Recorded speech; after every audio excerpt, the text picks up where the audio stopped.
And I'm going to call this meeting of Brighton Council to order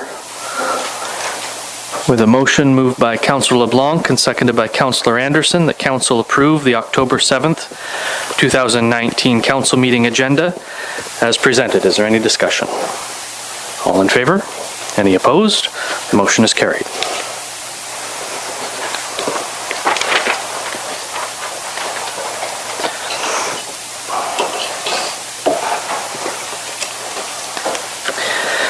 Are there any declarations of pecuniary interest, and if so, please state the general nature thereof?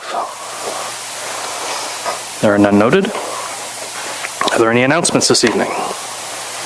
Councillor Rowley. Thank you. Maybe the Deputy Mayor would have something to add, but Applefest once again was a very busy weekend for many of us. Quite successful. Sunday afternoon, I just want to bring up a bit, we had for the first time here in Brighton the Walk a Mile in Her Shoes event, and spoke with Janelle earlier that for the total that they raised for the weekend was $45,000, which was $10,000 over their goal.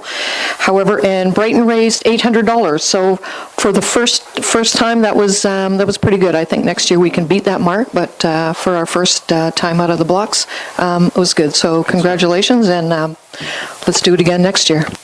Thank you very much. And Applefest was a good event. It was well attended, even with the perhaps precarious weather that we saw overhead. But the comments I was getting on the street were it was nice to have a good old-fashioned Applefest. And so thank you to the committee, especially to our council reps on that committee.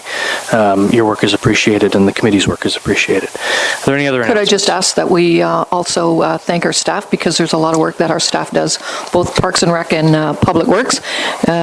Absolutely. Sunday morning, the streets look pretty clean, so I know I've already passed that on to our director, but...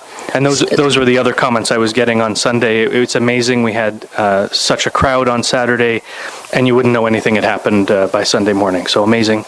Gentlemen, if you could take that back to your staff, it's greatly appreciated. Deputy Mayor. And the fire department as well. Okay, thank you, everybody. And thank you to the finance department who wrote all the checks and, et cetera, et cetera. Are there any other announcements? Councillor Anderson. Well, as you all know, we had a disaster last week. I was an evacuee. I went all the way to Coburn on a bus, and they protected me from all whatever was going on in Brighton the other day. But I sat in the Keeler Centre enjoying a lunch. Thank you very much, Chief. And maybe you'll tell us more about that as the evening goes on. Chief, would you like to make comments on it now? Certainly. Yes, we certainly did have our disaster, if you will, our emergency exercise in cooperation with Northumberland County, with Hastings County, Quinte Healthcare, and we, by all accounts, now we're still pulling together all the information, but it certainly was successful in the sense that a lot of great lessons were learned and some good partnerships have been forged out of this exercise, and that's really what it was all about. We weren't here to, as I said, to test people. We were here to test our processes, and we've learned some valuable lessons, and we certainly, I think it was a good day. Everyone I spoke to, we probably had in excess of 250 people involved in this during that day on 11 different sites. You just happened to go to Colburn. There was another group that went to Battawa. So it was a great day, and we're still pulling together the information, but I'll certainly be happy to furnish council with a report at a later time. Thank you, Chief. Any other announcements? Deputy Mayor? Sure. Got the digital archives Brighton Then and Now calendar in my mailbox today. It's absolutely beautiful. They've done barn calendars the last few years. This one is Then and Now, and it's amazing the job they did. So if you haven't gotten yours, make sure you get them before they're gone. It is an incredibly beautiful piece of art that they've done with depictions of heritage artifacts, heritage buildings in the community from way back when, and then depicting them side by side today. So it's really a beautiful piece of art. Councillor Tadman. Thank you. As I'm always accused of being the oldest around here, I can probably relate to the thens. And I can sort of associate with the nouns, but I think council should think about maybe making more of these available, because it really is well done. And the barns were too, but this is I think every resident deserves to have one. And I understand they're almost out, so we need to wrap our heads around how that would work in terms of making that happen, but discussion for another time, I think. Any other announcements? So I have two announcements. This bowl showed up in my office, and it came from Abu Dhabi, from the two Hannahs, as a thank you to council. So I will leave it in the office, on the table in my office, and anyone who wants to see it, it will be there. I'm not sure what I'm going to do with it. Probably put paper clips or something in it, but that's I'm going to leave it in the mayor's office in perpetuity. And when I was away in the summer, and I keep forgetting to bring this in, I visited the mayor's office in Victoria, and Mayor Helps and I had a nice conversation. Victoria is very much like a gigantic Brighton in so many ways. And Mayor Helps gave me this book. It's First We Brunch by Rebecca Wellman, and Rebecca is a Victoria author, and it's about Victoria's best love breakfast joint. So I will be donating this to our library. If anyone would like to take a look at it, I'll be doing that sometime later this week. So last chance for announcements. I have a motion moved by Councillor LeBlanc, seconded by Councillor Anderson, that Council gives the September 16th, 2019 Council meeting minutes, that Council approves the September 16th Council meeting minutes as presented. Is there any discussion? All in favor? Are there any opposed? The motion is carried.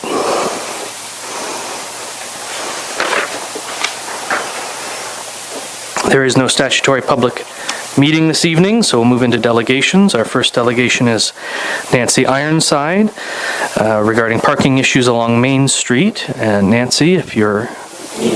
What did I say? Yes, Mead Street. You come right there, Nancy.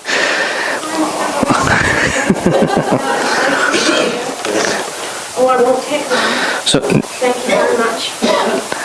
we're just going to get that on for you because our meetings are recorded, Nancy. And just so you're aware, our delegations are provided with 10 minutes. Oh, I don't need 10 minutes. There you go. My hearing is iffy, so if I speak too loud or not loud enough, just tell me. Okay. We'll let you know. So I'm lucky enough to have moved back to Brighton a year and a half ago. I used to live on Fiddick, and then I moved to Belleville, and then I was lucky enough to move back to Mead, where I'm in a senior housing at 12 Mead. Now, 12 Mead, when I moved in, or before I moved in, was 10 apartments with 18 parking spots. Then the city built another building with another 20. So now we have 30 apartments, but only 18 spots. But we all work together to try and make sure, because everyone is a senior. We have one lady who's 92, who has a PSW coming all the time, who now has to park illegally because one morning I came out and the whole street was peppered with no parking signs on both sides, including the industrial area of Bell.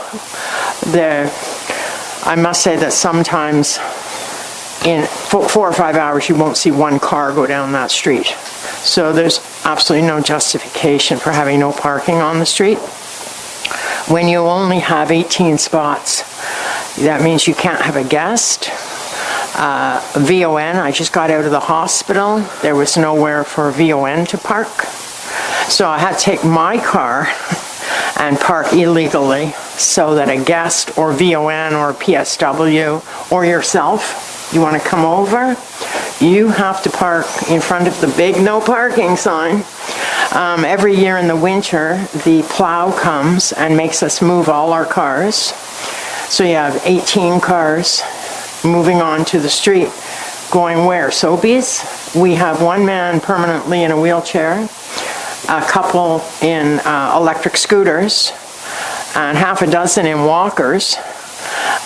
So they're going to park in Sobeys in February and walk home to Mead Street and then walk back several hours later to pick up their, because we have to move at 7 a.m., but that doesn't mean the plow comes at 7.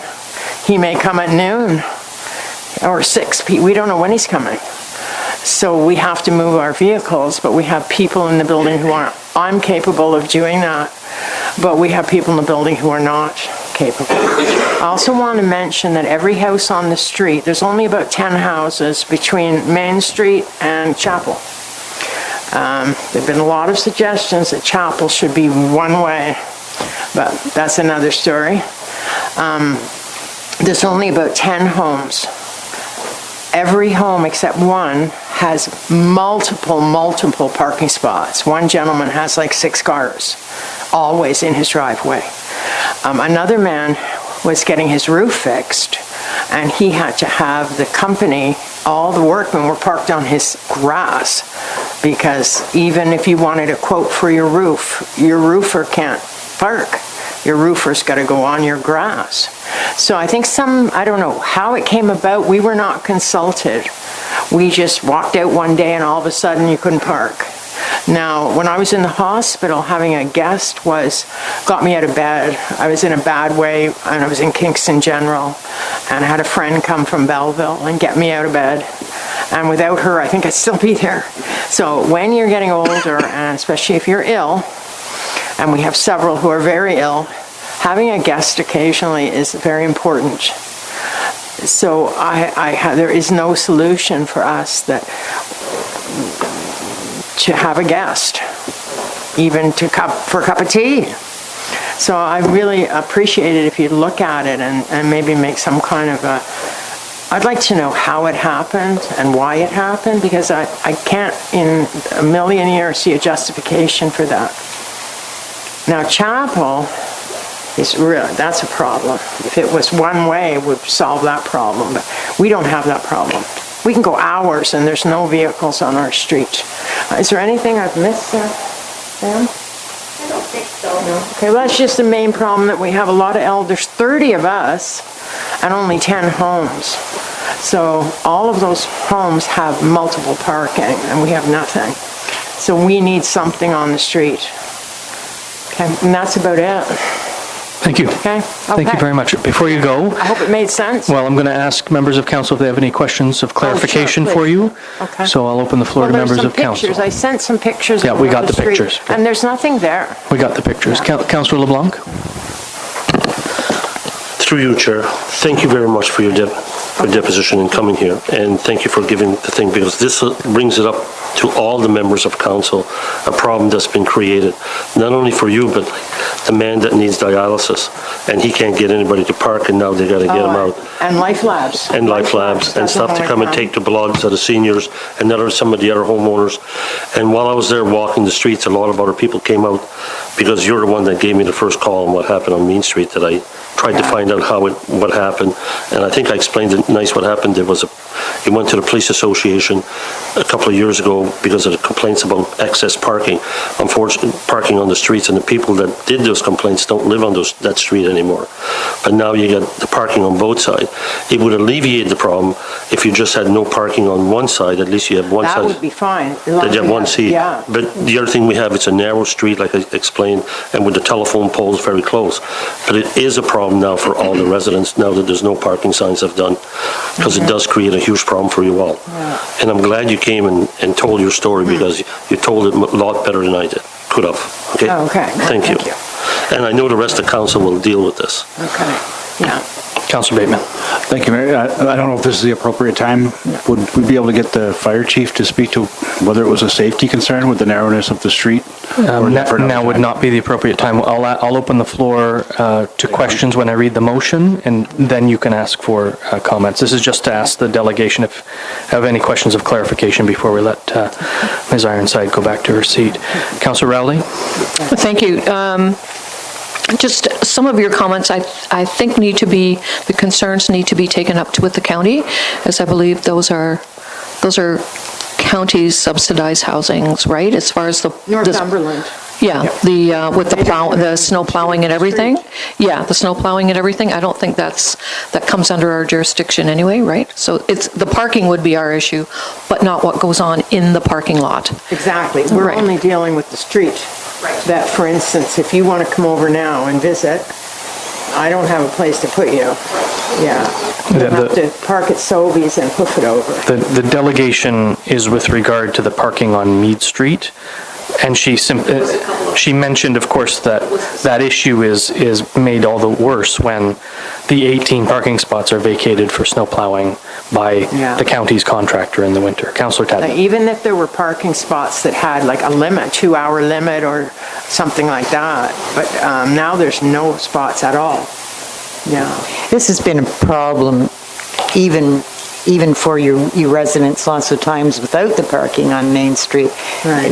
And it was allowed, it went through former councils that they added that extra building a long time ago. I know. And without the proper parking. So to take away more parking is cruel. It's awkward when you need help. For, a PSW who's making $15 an hour doesn't want to come and get a parking ticket. No. So you, even if you have a broken leg, you got to get out of bed and park your car on the street to let the PSW take your spot. Mm-hmm. But the housing doesn't like that because they have a list of all of our license plates. Mm-hmm.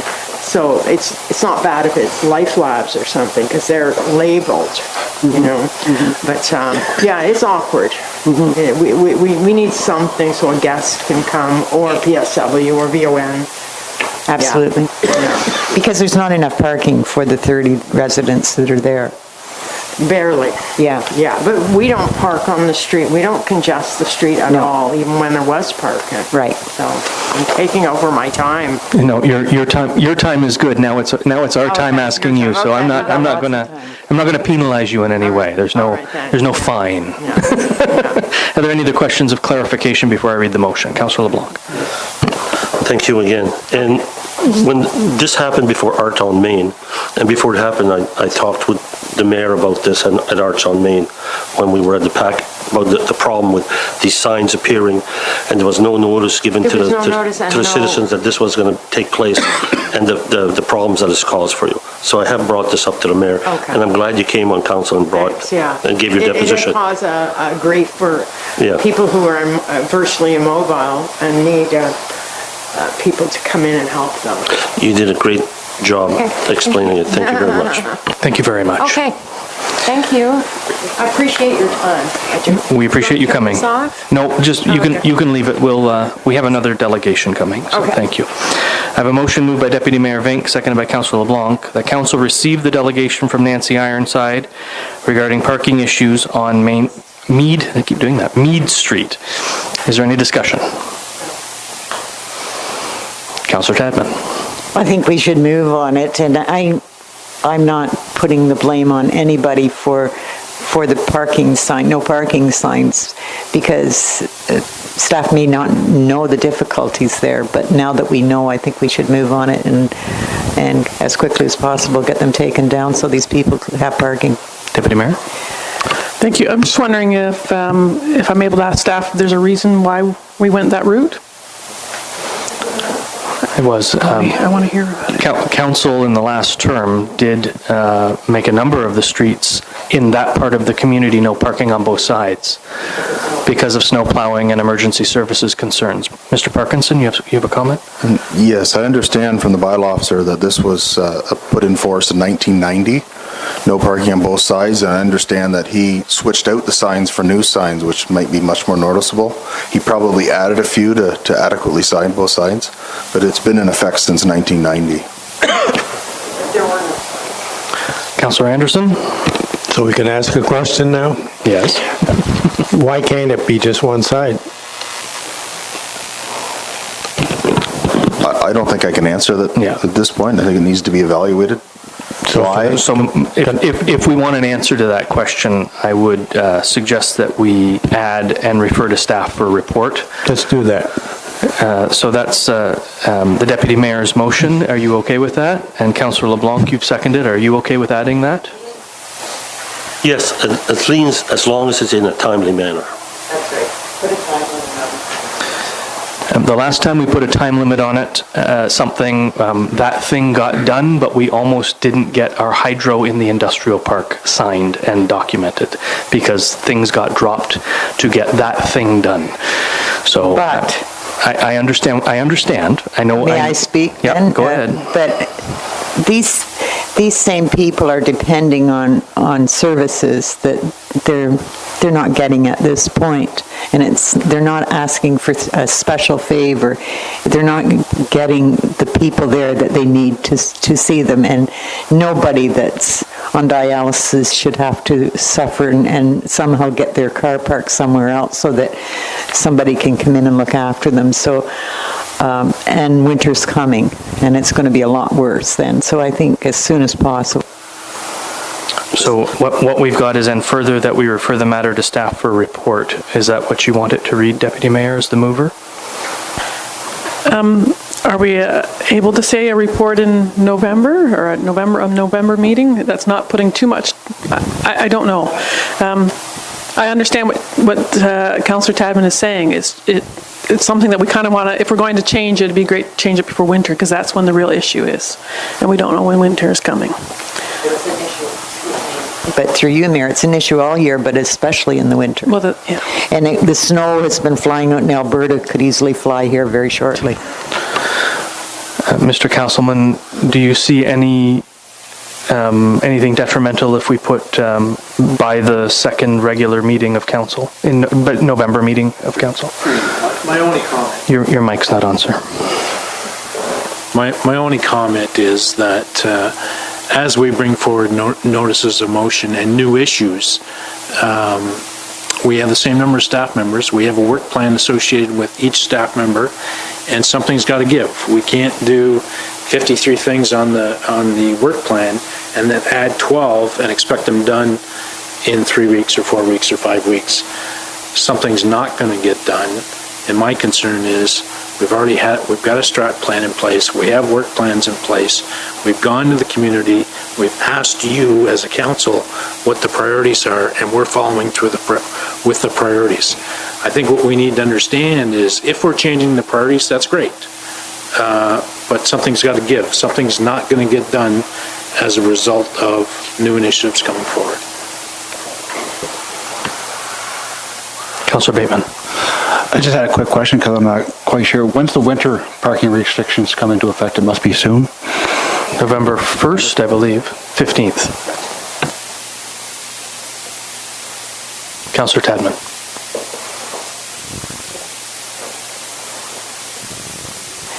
This is a health and safety issue, and that precedes any other work that needs to be done. Well, often everything, yeah, anyway. So right now it's refer to a staff report. Do you want it by the second regular meeting in November? I'm okay with that, Deputy Mayor.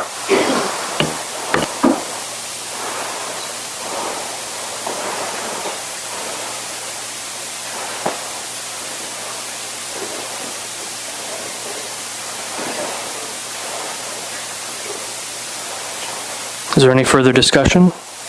Go ahead, Councillor Anderson. Just perhaps there could be some temporary measures until a full report comes. There will be no temporary measures before the full report comes Okay, forth. just question. And we are not to provide direction to staff out of a delegation under the procedural bylaw. So we have a motion moved by Deputy Mayor Vink, seconded by Councillor LeBlanc, that Council receive the delegation from Nancy Ironside regarding parking issues on Meade Street, and further that we refer the matter to staff for a report by the second regular council meeting in November. Is there any further discussion? All in favor? Any opposed? Motion's carried.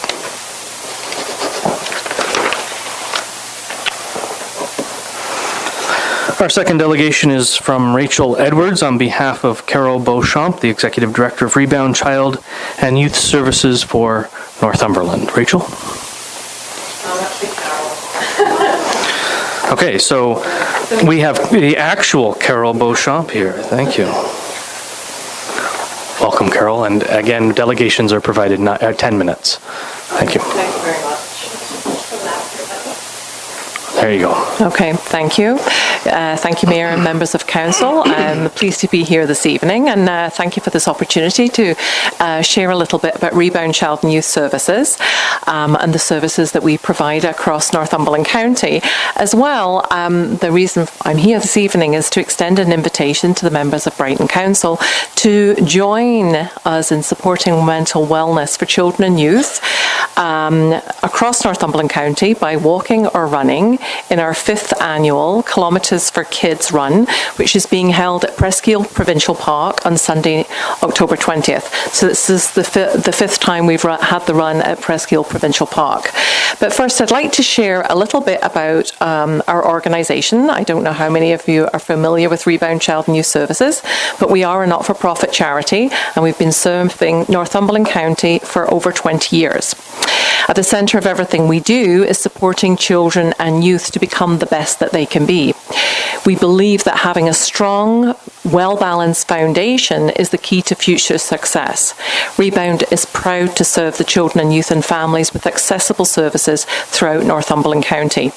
We excel in programmes and services that encourage mental wellness, positive growth through counselling, skills building and restorative practices that ensure children and youth are supported to reach their fullest potential.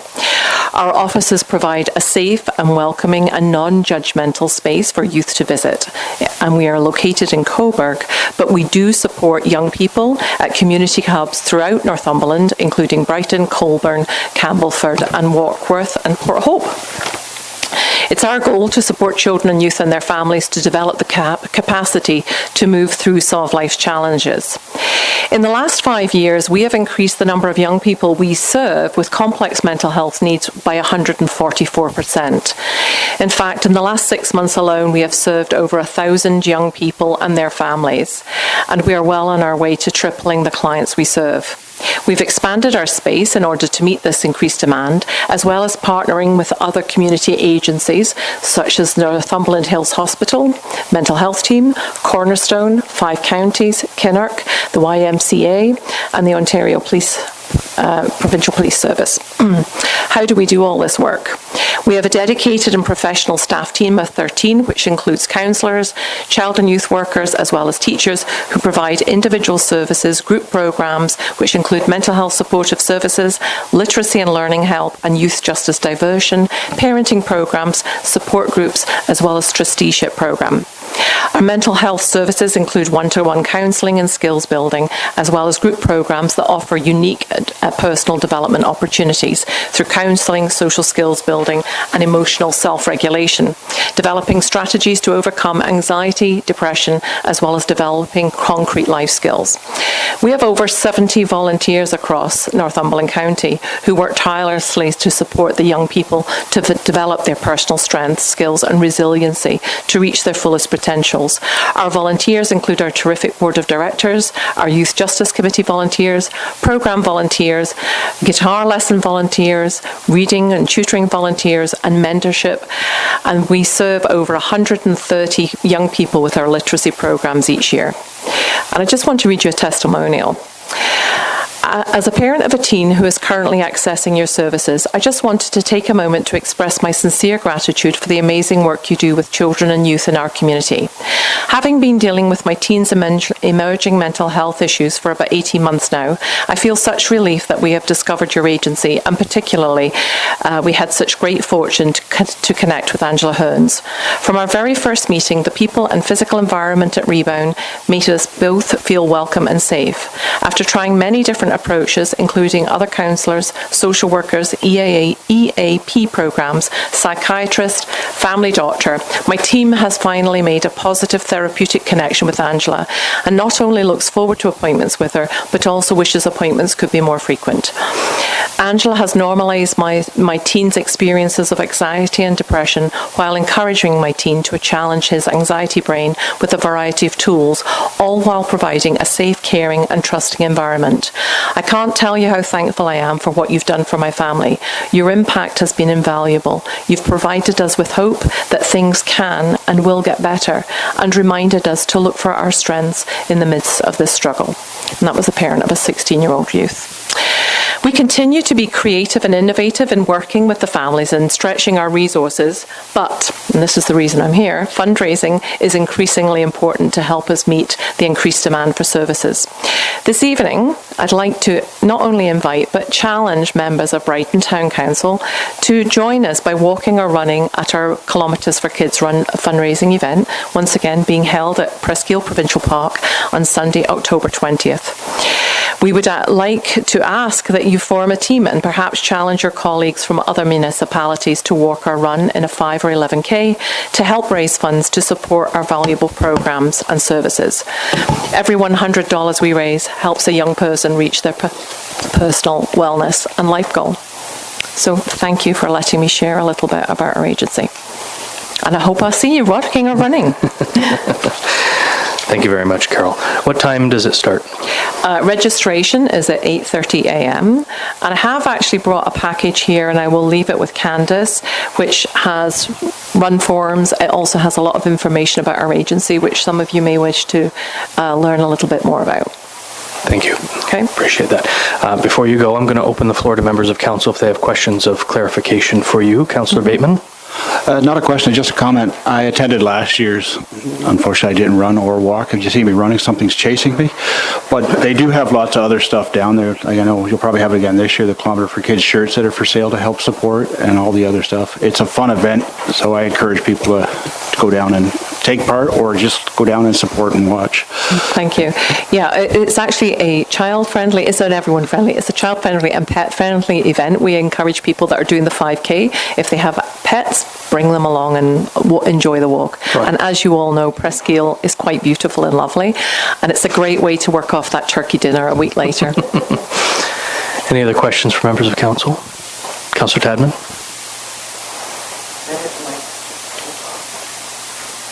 How do you get most of your funding?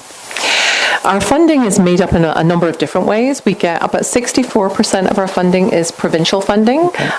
We do fundraise. We receive funds. We apply for funding for United Way each year. We do receive some funding for our trusteeship program from Northumberland County. So it's a little bit program specific. But what I will tell you is our core funding hasn't. Actually, if I look at all our provincial core funding, it hasn't changed in total in 12 years. So, you know, with 144% increase, as you can see, the demand to creatively fundraise continues. There's that pressure. Mm-hmm. Go ahead. If no one else, do you ever speak at the schools? Because I know that there's a lot of children that could use this kind of a program. Yeah, we do. We actually, whenever we have the opportunity to speak at the schools, so we work with the KPR and PVNCC district school boards, so we provide our services in schools too. And, you know, whenever they have mental wellness nights and things like that, we go down to the schools. But whenever we're asked to, because we just love being able to share with the kids what we have available. And because we work in community hubs, so some of my staff actually will see children in Northumberland, in Brighton. So we use different hub offices down here. Go ahead. And I don't know if the rest of council are going to form a team or whatever, and I certainly would like to support this, and I don't want to cry the blues, but I do need a hip replacement. Can I send someone to substitute? Absolutely. I'll leave a registration form for you, and you can get them to sign up. Absolutely. Well, yeah, I can shame a lot of family members. Okay. They owe me. That's wonderful. Are there any other questions from members of council? So thank you very much, and I'll read the motion, but you can carry on if you want. Thank you very much. Thank you. Thank you. And Candace, do you want that stuff left there, or do you? Yeah. Okay. All right. And I have a motion moved by Councillor Bateman, seconded by Councillor Anderson, that Council receive the delegation from Carol Beauchamp, Rebound Child, Youth and Youth Services Northumberland. Is there any further discussion? All in favor? Are there any opposed? The motion is carried.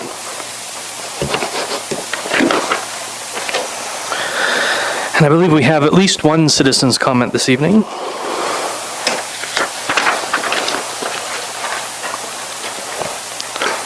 Thank you, sir. Citizens' comment is from Brenda Richardson of Raglan Street with regard to the pickleball reduced rate. Brenda, would you like to come forward?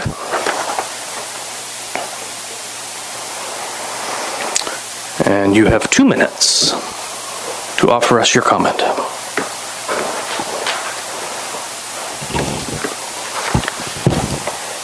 Good evening, Your Worship, Deputy Mayor, Mr. Castleman, and Council. My name is Brenda Richardson, and I live at 104 Raglan Street. Tonight, I would like to express why I feel that the Pickleball Club should not receive a reduced rate for their time using the arena. As an example, our Brighton Minor Hockey Association pays an astounding amount to run this sport for our children to help keep them off the streets. Here are some of the facts. Hockey season runs from approximately October to mid-March. Hockey registration for these children start at $150 for 3 to 6-year-olds and then can go as high as $475. BMHA pays approximately $10,000 for their insurance, which is paid mostly by fundraising, bake sales, raffles, bottle drives, etc. As of last year, it was mandatory for them to have electronic scoreboards, which cost the BMHA $1,000. Hockey equipment. Sticks run $25 to $300. Skates, $100 to $600, which have to be sharpened on a regular basis at the cost of the player. Referees are a cost of $4,500 to $5,000 per season and paid by the BMHA. 2 nets were required for this season at a cost of $500. The BMHA runs the canteen at a rental fee of $300 and another $1,000 for insurance to operate it. BMHA hosts roughly 8 tournaments a year, which consists of 6 teams from out of town from as far away as the Durham region. Each team consists of 17 players, and most times both parents and some grandparents are in attendance. Tournaments are from 8 a.m. to 8 p.m. When these tournaments are held, local restaurants are even notified so they can have enough staff to handle the increase in their customers. Each team consists of 17 players, and most times with both parents and grandparents. That's a lot of mouths to feed, not to mention the shopping in between games. A lot of revenue is brought into Brighton with these tournaments. BMHA pays approximately $96,000 a year for ice time. To put this in perspective, the Pickleball Club used the indoor arena pad for an estimated time frame of 10 weeks, 12 hours per week, and they reported that their club paid the municipality $500. This works out to $4.16 an hour. I don't think that would even cover the cost for the hydro or for the automatic doors. They also reported at their delegation that they have 75 members, which they expect revenue of $5,000. What do they actually do with all this money?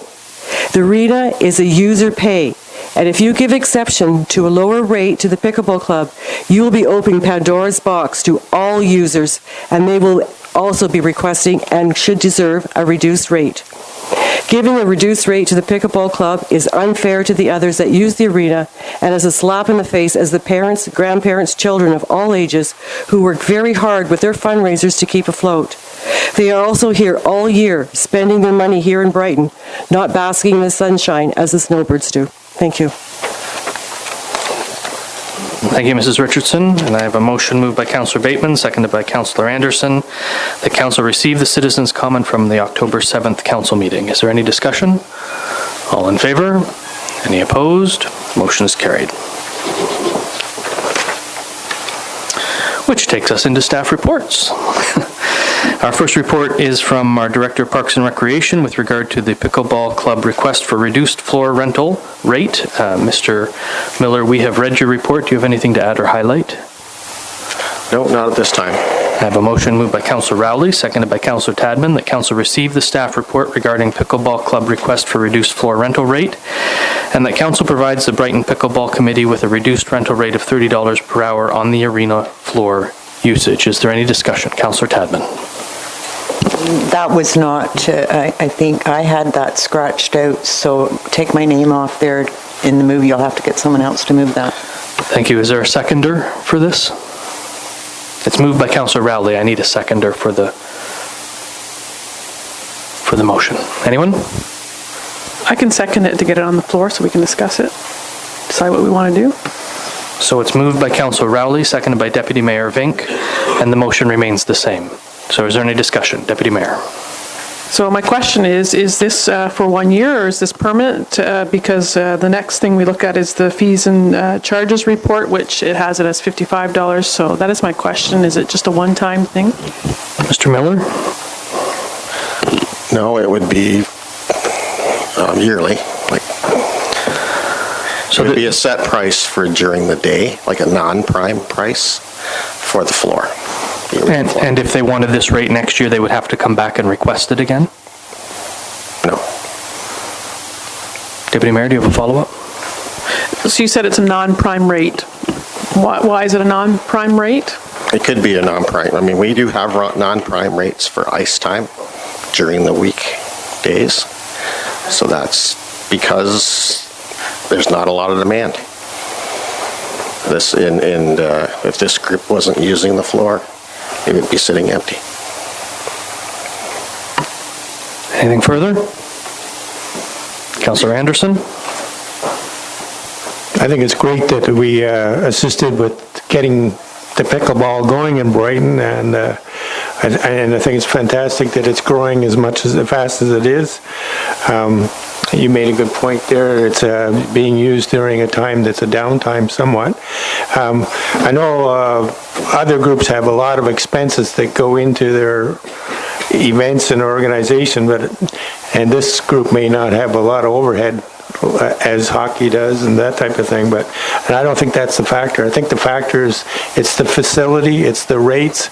I'm looking ahead at what we're going to be talking about, possibly about rates on rental for meeting rooms and for banquets and those type of things. I think it's important to establish a reasonable rate based on the competitive nature of what we're doing as well in the community and other communities, and I think groups should be paying their fair share. If there is some allowance, it should be in the report that it's a downtime or a reduced time. I see you have seasonal rates. There's rates from January to March for is the hockey or whatever, but then there's prime time, and that's all in here. So perhaps that's something that should be listed as a non-prime time season, and that the rate could be less, but maybe it should be something closer to what everybody else is expected to pay, and we should stick to that, and that should be audited at times to make sure that that's being done too. So, thank you. So my point is, I think it's time now.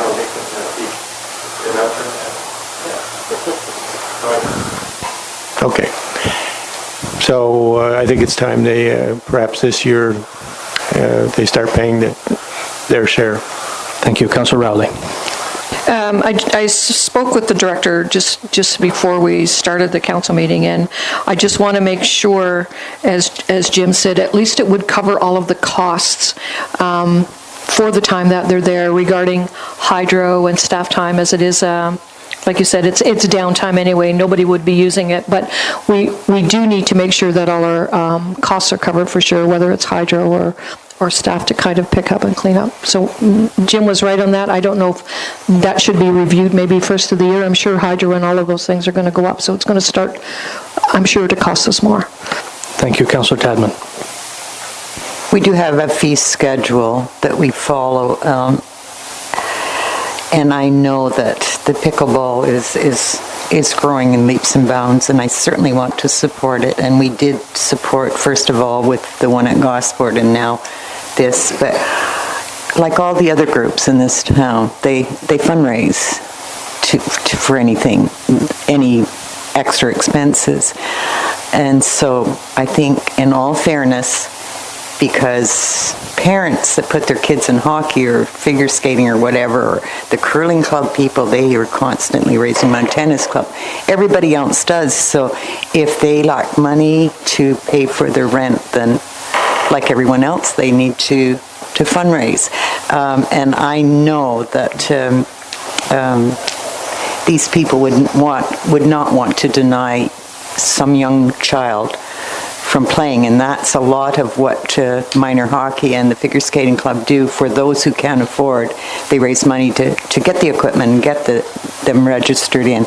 So I'm sure that the pickleball people would feel the same way. So I think it should be a standard rate across the board, and everybody pays the same. Thank you, Deputy Mayor.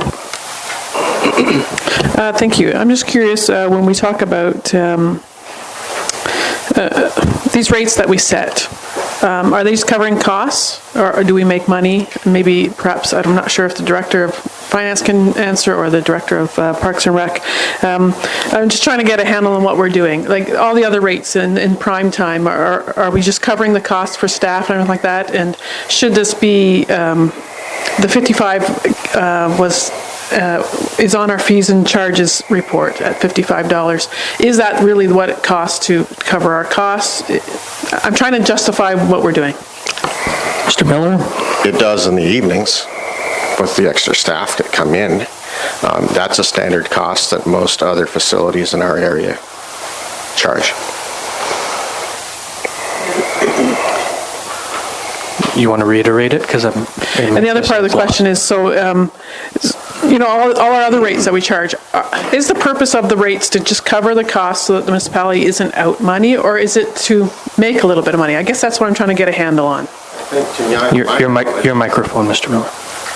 To my knowledge, it's always been delivering a service to the public, services that the public are not going to get otherwise, because you can't make money on certain things. If you could, we wouldn't be in the the intent is cost recovery, or slightly less than cost recovery with some subsidy. Yeah, you do your best to do that, but you want to make sure it's all the public is able to use it, the facilities. Councillor Rowley? Just a little bit of clarification here, because I don't see it in the fees. The tennis courts, are they owned and maintained by the municipality, or are they owned and maintained by the tennis club themselves?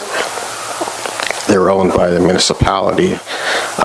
Most of the maintenance is done by the tennis club, putting the nets in and out, and they do pay the hydro and the costs of the lighting. And they did put in for the last grant that we received. Right, and so major upgrades they tend to partner with the municipality for. Councillor Tadman? Through you, Mayor, to you, Jim. Legally, do we have to have a staff inside the arena if people are using that facility for anything, for health and safety issues? Well, there needs to be staff in the area. It depends on the rental and the group. During the day, we've always had somebody around the park on the diamonds cutting grass in the park. I'm there most of the time too, so it's just not really an issue there. Yeah, and it's not a legal issue; it's a liability concern. Right. We'd want someone. But again, we would not rent a facility if it was any kind of problem. Deputy Mayor? Thank you. So I wouldn't be able to support this if this is a rate that we're reducing permanently. If we want to reduce it for next year, that's something I would consider, but not on a permanent basis. So I'm not sure if the mover's willing to change that. That's Councillor Bateman? Oh, sorry. Just a comment and / question, and I won't get too in-depth because of my involvement in one of the groups, but I'll speak in generalizations for all youth groups. And even for having an arena in most towns, I don't think any city or town has one to make money. It's more of an amenity. It's the cost of not having one that would be more of a factor than having one. But in terms of the youth sport, and I want to say I'm 100% in support of the growth of pickleball. Anything that gets any age person participation is key. Doesn't matter if you're a senior or you're a 3-year-old getting into can skate. I'm 100% in favor of that. But I'm afraid if you open Pandora's box, it's a hard pill to swallow if your can skate, figure skate, doesn't matter what group, but you have to sell pepperettes, cookies, bottle drives, and everything else to keep, because without the user groups, we're talking prime time, not prime time, and Jim can speak to it, without your main user groups, which is your youth groups, you're not going to have that amenity.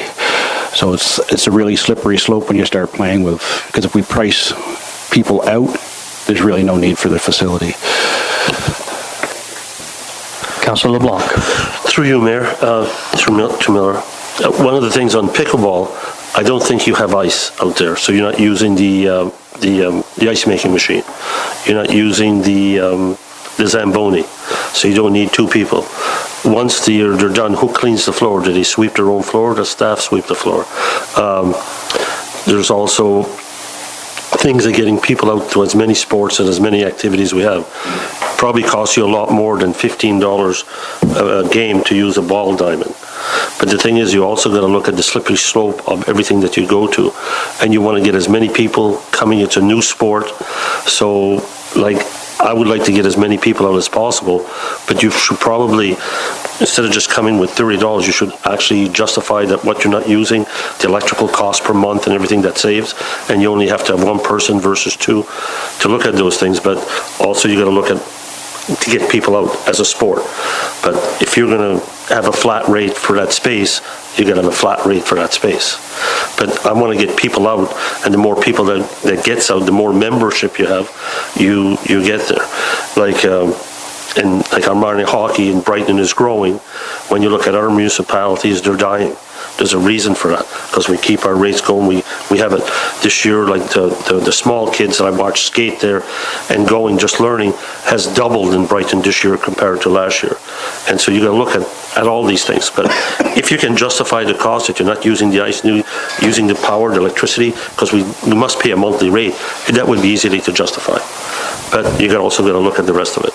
And I would be with the deputy mayor on that one, and also I understand all your concerns.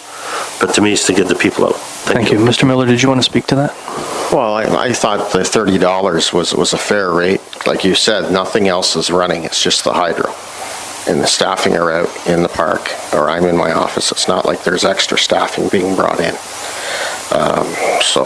And it's only non-prime. It's only during the day.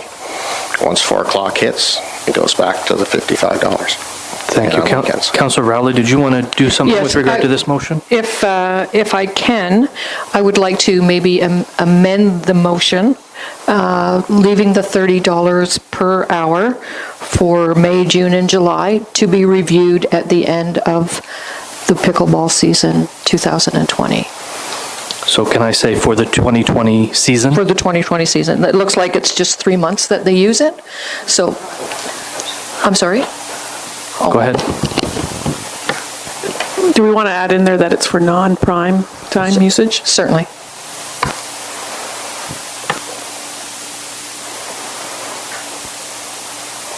Or, through you, Mayor, would you like to defer it until Mr. Miller could come back with the actual cost that it costs versus hockey?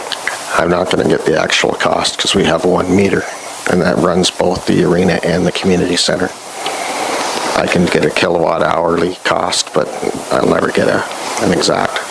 So as a friendly amendment, we've added for the non-prime usage of the 2020 season. Does that make sense to everyone? You have a comment, Ms. Woodfield?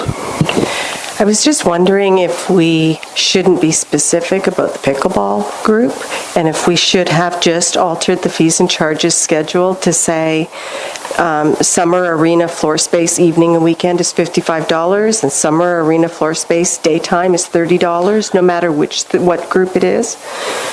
And that way we're not... That's a discussion for the next staff report. It is so. And this motion is specific for the Brighton Pickleball Committee. It is specific for that fee. Any other? Oh, Councillor Bateman. Just a general question. I guess it would apply to pickleball, but any other user group. I know for all the youth sports, whether it's Can Skate, Skate Canada, minor hockey, we have our own coverage. Do all the user groups, whether it's pickup hockey or that type, who's responsible if there's an injury? Because I know all the other groups have to pay insurance before anybody gets out onto the cement or to the ice. Are we under any liability of any user group? Because we talked about, I think one of the councillors asked a question, and you can't have somebody there all the time. Who's responsible if somebody gets hurt, no matter what group it is? If that group does not have liability insurance, it would fall to the municipalities because the injury would take place in the municipal facility. Mr. Miller, you have a comment? Well, yeah, I was going to say most groups do not have insurance for the simple reason that when we rent a facility, we are renting it as safe as can be. Most people that get hurt in the sport it's not to do with liability from the town. I mean, you have to prove liability for the town to get sued. And that's why we haven't made it mandatory. It's not mandatory, I don't believe. Councillor Anderson. I think that would need a professional review to answer to that question. That sounds a little open to me. Thank you. Councillor Tadman. I don't know whether Jim can answer this or not, but when I heard the delegation, they were using a lot of the ice because they had so many people coming. So how much of the ice would be available for another group? Say they wanted to do something else. It's not the ice, it's the floor surface. Well, okay, the ice surface, that's the floor. Well, it'd be like anything, they just have to book it if it's available.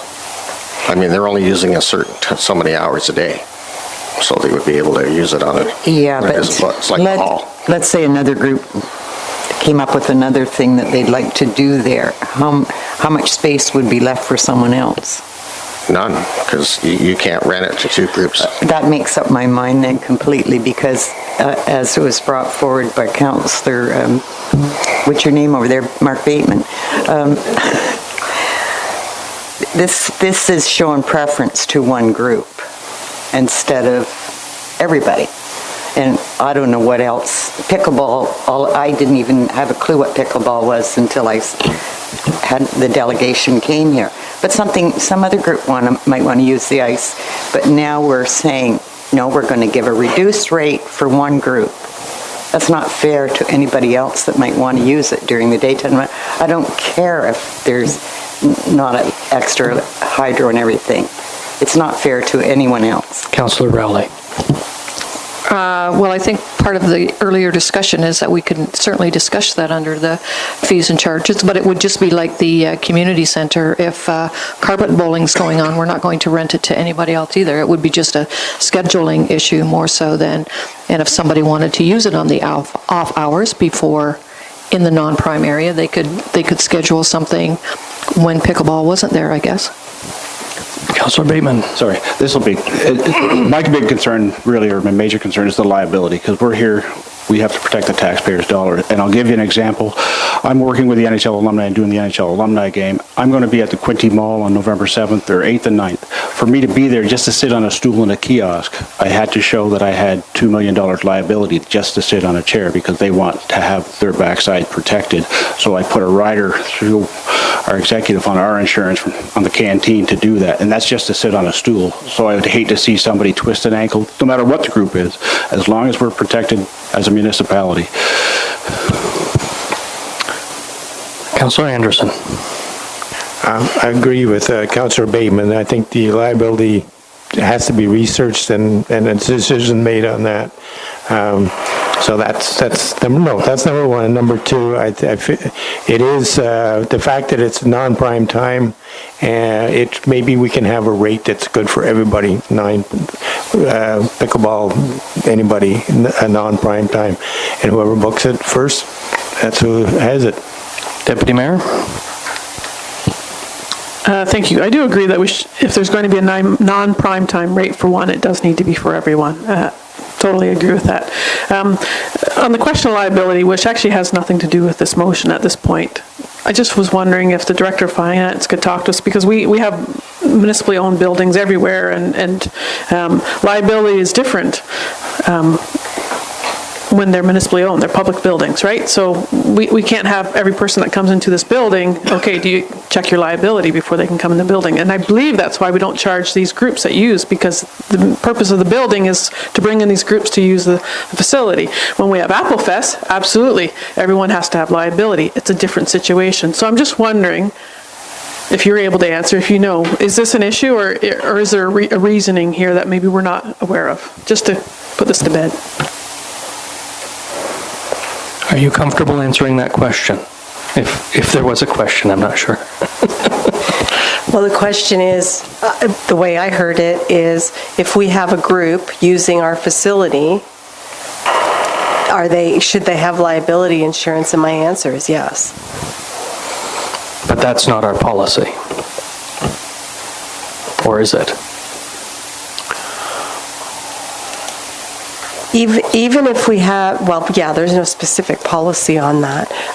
But even if we had a group that, a private citizen that wanted to rent our community center, and they wanted to have certain activities, they would have to provide insurance.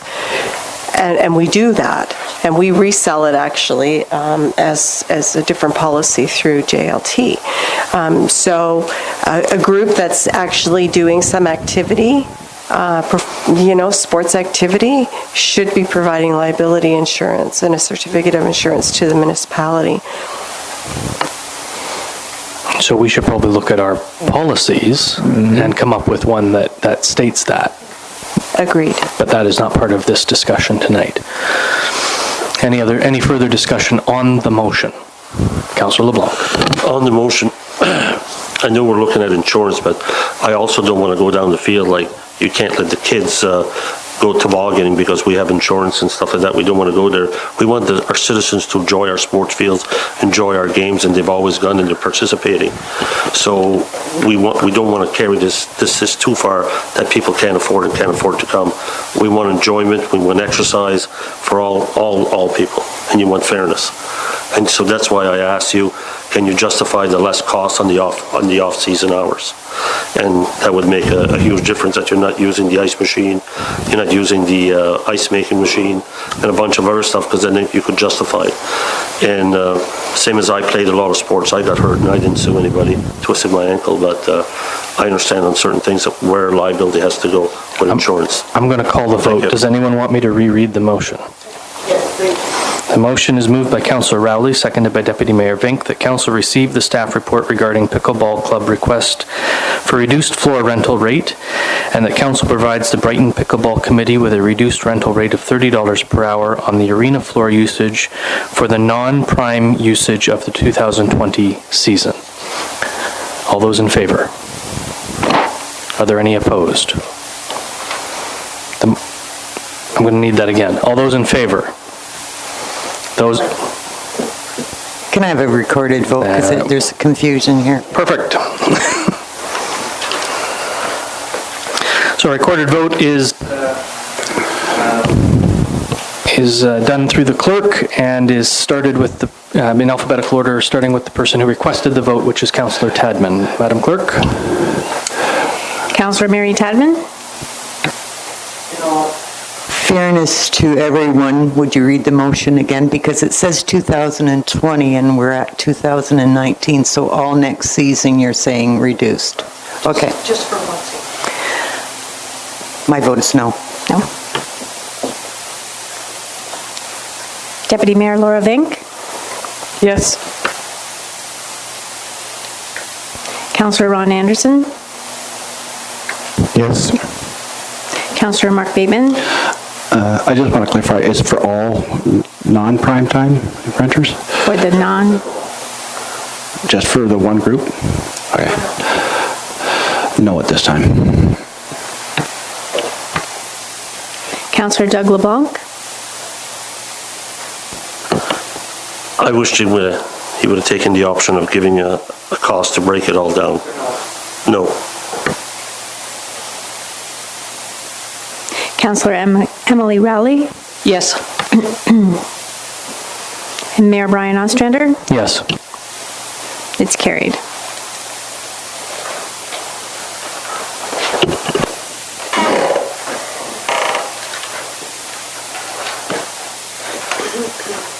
Thank you, everyone. And now we'll move on to the Finance Department's report with regard to the 2020 fees and charges report. Mrs. Whitfield, we've read your report. Do you have anything to add or highlight? I do not. Thank you. I have a motion moved by Councillor Rowley, seconded by Councillor Tadman, that Council receives the 2020 fees and charges report and authorizes staff to advertise for the public meeting on November 4th, 2019, and to prepare a bylaw for the November 18th, 2019 meeting. Is there any discussion? Councillor Rowley. Yes. Would it be okay to add a friendly amendment at this time, Councillor Tadman? Hopefully you will agree with me that we add at some point, or I don't know how it's done, I'm sure that'll go through finance, regarding the non-prime rate for daytime user groups, however we need to word that, based on our previous discussions. I'm gonna come up with some words. Councillor or Deputy Mayor Vink, did you have a comment? I was going to suggest the same thing.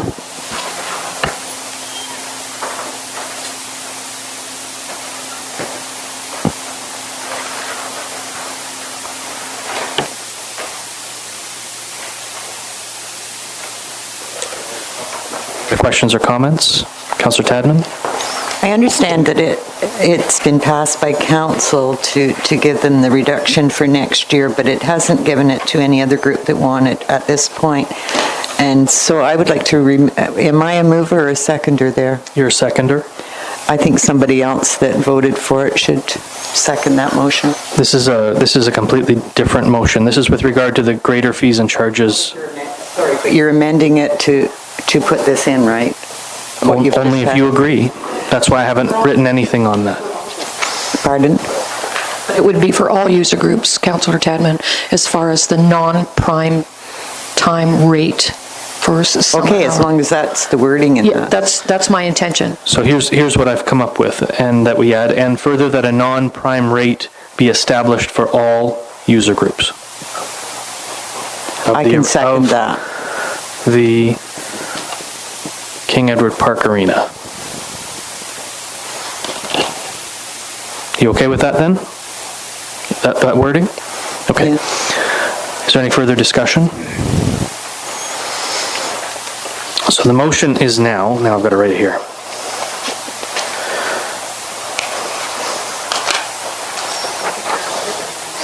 Do we want to specify what that rate is? Do we want to specify what that rate is as $30 per hour?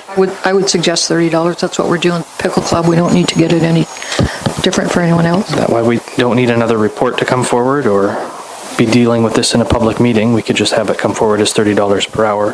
Does that make sense to staff?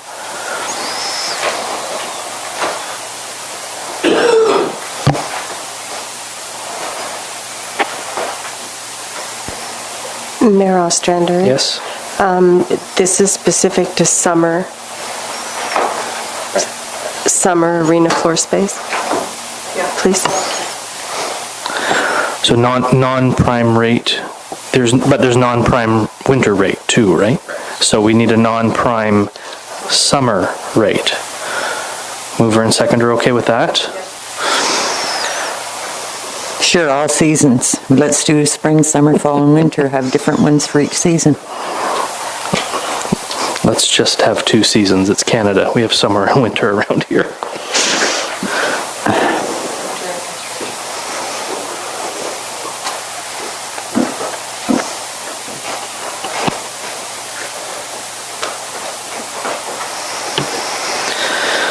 So to the motion, we've added in further that a non-prime summer rate of $30 per hour be established for all user groups of the King Edward Park Arena. Mover and seconder okay with that? Any further discussion? All those in favor? Are there any opposed? The motion is carried.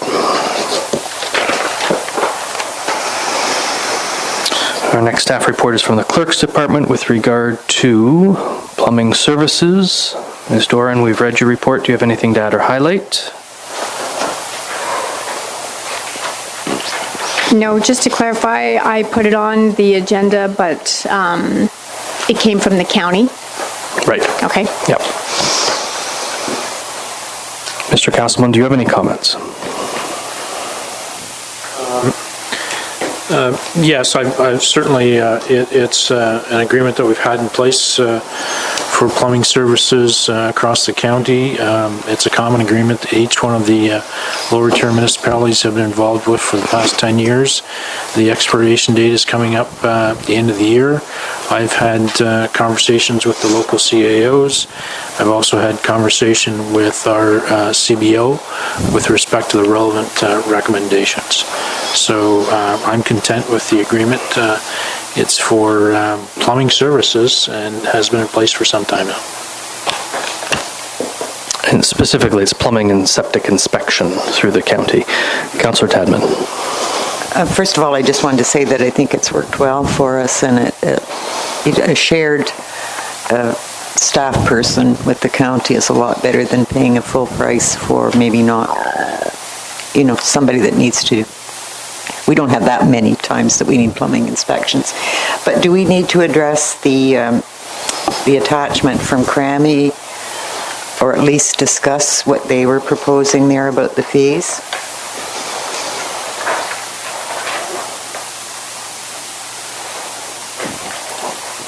Mr. Castleman? Yeah, through you, Mr. Mayor.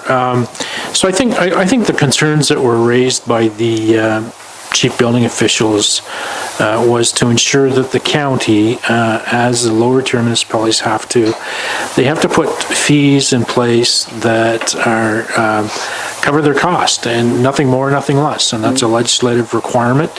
So it's just a check and balance with respect to ensuring that the county fee structure, as it increases over time, just covers their cost with no additional revenues being garnered. Councillor Tadman. Through you, Mayor, then, so you're satisfied with what the county is doing with the fees, then we don't need to further discuss anything here, that Grammys has sent the letter to the county, and we do have the mayor as a representative on the county to speak about it, so. Yeah, to be fair, we've raised this at the CAO table, so the county is well aware with respect to the concerns with respect to fees. Okay, that's good for me. Thanks. I'm gonna read the motion, and then I'll come over to you, Doug. We shouldn't be debating this without the motion on the floor. So I have a motion moved by Councillor Anderson, second by Councillor Bateman. The council received the staff report regarding plumbing services agreement renewal, and that council authorized the mayor and clerk to enter into a renewed plumbing services agreement between the county and the municipality of Brighton. Councillor LeBlanc. Yes, through you, Chair, through the CAO. I've read the contract, and when I read it, I see termination or withdrawal. And when I read it, they use it in different contents. The other thing is, if we go into this contract, we're binded till 2024. Then if we decide that we want to withdraw, and we put a request that we want to withdraw out of the contract, we can't do it for 12 months after we give them notification.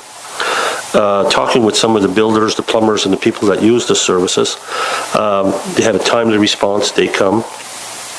But what I would like to see is when they do this and not do it blindly, that we vote blindly, what are the fees has Brighton, the municipality of Brighton, paid as a whole to the county for this service? And the county should be able to tell, because there's 7 municipalities, which ones they go done. They could say, the Brighton has paid $30,000, or Brighton has paid $180,000 in fees. Where do you pay your plumber? That'll give us a much better decision, because we're locking in past the next election. I don't like to lock in the next council into something, because there'll be an election in 2023 or something. So those are the things that I was looking when I read this contract from page to page. And I have other concerns, but I don't want to go through those. That's enough for tonight. But we should know exactly how much we've paid in all our fees to the county. Mr. Castleman? Yeah, I think, through you, Mr. Mayor, I think that's a reasonable question, and that's certainly a budget item that I can find out. I can source that out. Don't have it with me tonight, obviously, but something I can get pretty quickly. And what they mean by termination? Councillor Tadman. And withdrawal. And I think we all understand that it varies from year to year according to the development that happens in the communities. So it might be higher this year, Councillor LeBlanc, and next year we may not build too many houses, so we wouldn't need it as much. But if the need's there, the people that are building are paying for the permit. So we don't have to worry about. So anything we've paid to the county with regard to plumbing inspections has been paid to us by the builder or developer. Absolutely. Yeah. Councillor LeBlanc. Through you, Chair, to the CAO. I look at it also when we had the roads and we hired a county to do roads, and we had Lawson Settlement and Lawson Road, and we found out here that they don't have insurance. We are also asking some developers to dig up the roads that have been inspected. Who doesn't have insurance? The county. They have no insurance for those roads. We can't go back. They have no insurance when they do the roads. They have no warranty. Warranty. They have insurance. All right. The County of Northumberland has insurance, everybody. Okay. Carry on, Councillor LeBlanc. head and shoulders. But for the roads, they have no warranty. We can't bring somebody back. Here, we're asking one developer or some that after they've okayed the plumbing to go back and dig it back up. So if they've okayed it, and we got to go back, is there a warranty back on the county? Because they've okayed the work and then later on they found out that it wasn't right. So do they have insurance for all of this to cover this? The answer is they absolutely have insurance. There's provisions within the agreement that speak to insurance items. It's item number 4 within the existing agreement, so I'm quite confident that they have probably more insurance than what we have in Brighton. Councillor Tadman. And I don't think there's really much argument here to do with the plumbing inspector, because we've never, as far as I know, we've never had a complaint from the people that are using the plumbing inspector. I think they're quite happy that they're getting a good service, and it's not costing us anything, so I think I'd be glad to sign this contract again. Not that I will sign it, but to give direction to sign. Deputy Mayor? Anyone else? Councillor LeBlanc. Right, to you, through Councillor Tadman. I did say that all the contractors I talked to were very pleased and happy with all the service, that they get service within 48 hours to 24 hours after calling. The service is excellent. Any further discussion? All in favor? Any opposed? Motion's carried.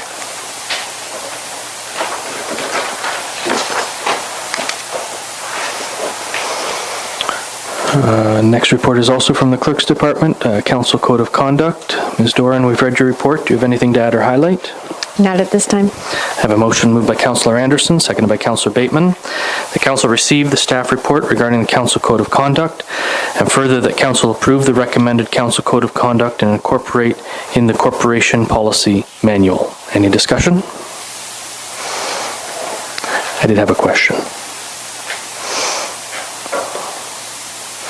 And it's way deep in it. Hang on.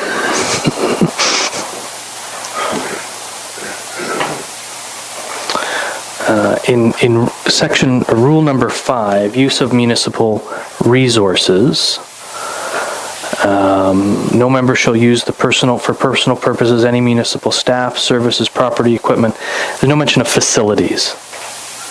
And I think maybe we should add that in there. I'm on page 15 of the code itself. 69. Page 69 of the full document. It's over to 70. But it's number 5. It's rule number 5, item 1. I guess property is included in that, and yet somewhere else there's a mention of facilities, so I guess if it says property, we're good. Yeah. Yeah. And then on rule number 6, let's see, there it is. No member shall use the facilities, equipment, supplies, etc., etc., etc., including councillor newsletters, individual websites, through the municipality's website and social media accounts. Should that say municipality social media accounts? I think that's what it means. Through the municipality's website and social media. Okay. So that's it. Okay. It's the municipality's website and social media. Got it. Okay. Thank you. I just want to make sure that's clear. Is there any further discussion? Councillor Tadman. So that is only talking about anything that's owned by the municipalities, so you're, as a councillor or mayor, you're free to use your own private? Not that I want to. Private, fine. Yeah. Okay. So none of us could log on to the Brighton, Ontario Facebook page and make our own comments. Anything else? All those in favor? Any opposed? The motion's carried.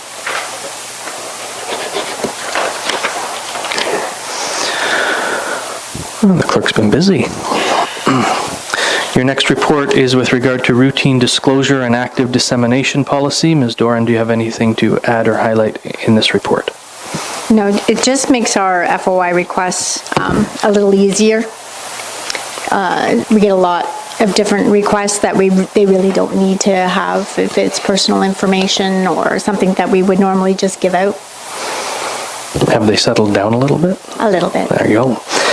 I have a motion moved by Deputy Mayor Vink, seconded by Councillor LeBlanc, that Council receive the staff report regarding routine disclosure and active dissemination policy, and further that Council approve the routine disclosure and active dissemination policy, and further that the Chief Administrative Officer shall appoint the municipal clerk to implement and administer the terms of this policy, and shall establish related operating procedures as required. Is there any discussion? Councillor Tadman. No discussion, Mayor, just that for anybody that's sitting listening in, the FYI, just wanted to say what that is so that because if I was sitting back there, I'd think, what the heck are they talking about here? So do you just want to explain what we're doing? Yeah. Yeah. So FOI is Freedom of Information Request. So it's information that you would like to receive from the municipality about certain buildings, different types of information comes in sometimes from insurance companies when a property has burnt down, then they are asking for that information from their building file. Thank you. Any further discussion? All in favor? Any opposed? Motion's carried.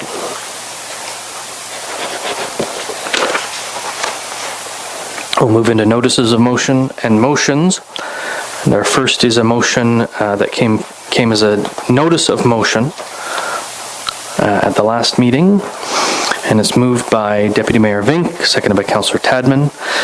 Whereas Lakeshore residents have been significantly impacted by Lake Ontario flooding, and whereas some Lakeshore residents live on private laneways, and whereas private laneways are not maintained by the municipality, and whereas the residents living along a private laneway known as Evergreen Lane have requested that the municipality deliver 5 loads of gravel, and whereas these residents have agreed to have the road maintained once gravel is received, now therefore be it resolved that the municipality of Brighton Council authorize staff to deliver 5 dump truck loads of gravel to Evergreen Lane.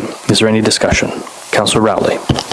Thank you. As this is a private laneway, my guess is maybe the owner of the private laneway should be contacted instead of just the residents who live along that laneway. Thank you. I would imagine you would require their permission to dump the gravel. I believe that after the 2017 flood, this was an issue that came up then, and some of this gravel was dumped at the request of the residents, but kind of the owner went over the owner before it got completed at the time. So I would suggest maybe that we speak with the owner of the property before you dump the gravel. Any further discussion? Councillor LeBlanc? Having worked on that lane and talking to some of the residents, the laneway is shared. It's a 12-foot easement that's shared by all the residents on that laneway. They all share the road, as all the residents do. But it's not owned by any of them. Councillor Tadman? I will agree with Councillor Rowley because we got in a bit of doo-doo the last time, and it doesn't hurt to make that call. Because it is owned, we know that from being on previous councils. It's not owned by the people that share the road, but they do maintain the road. And we haven't assumed the road, and it's a big problem because it's not even wide enough with the homes on both sides to be a regular municipal road. So a phone call doesn't hurt. So I would, if you want to amend the motion, that would be great, just to contact the owner. Councillor Rowley? I don't have any more to say, as I've said it already. Thank you. So the motion is moved by you, Deputy Mayor. How would you like to proceed? Certainly we can add that the owner of the laneway should be contacted first before. Okay, let me see. Now, in the very bottom part where we talk about delivering the dump truck loads, that the owner of the property or the laneway be contacted first, and then if permission given, then we authorize staff to deliver.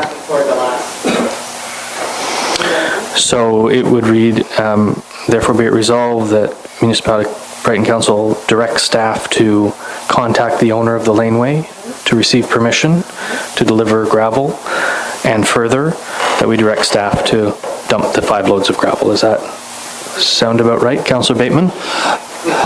Just a quick comment. I'm good with this. The only question I have is, have we asked staff if 5 loads is what is needed, or are we guessing at the 5? We have not asked staff because we do not own the road.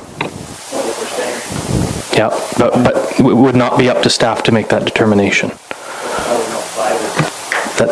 That was the request from the homeowners who live along the laneway. Councillor Anderson.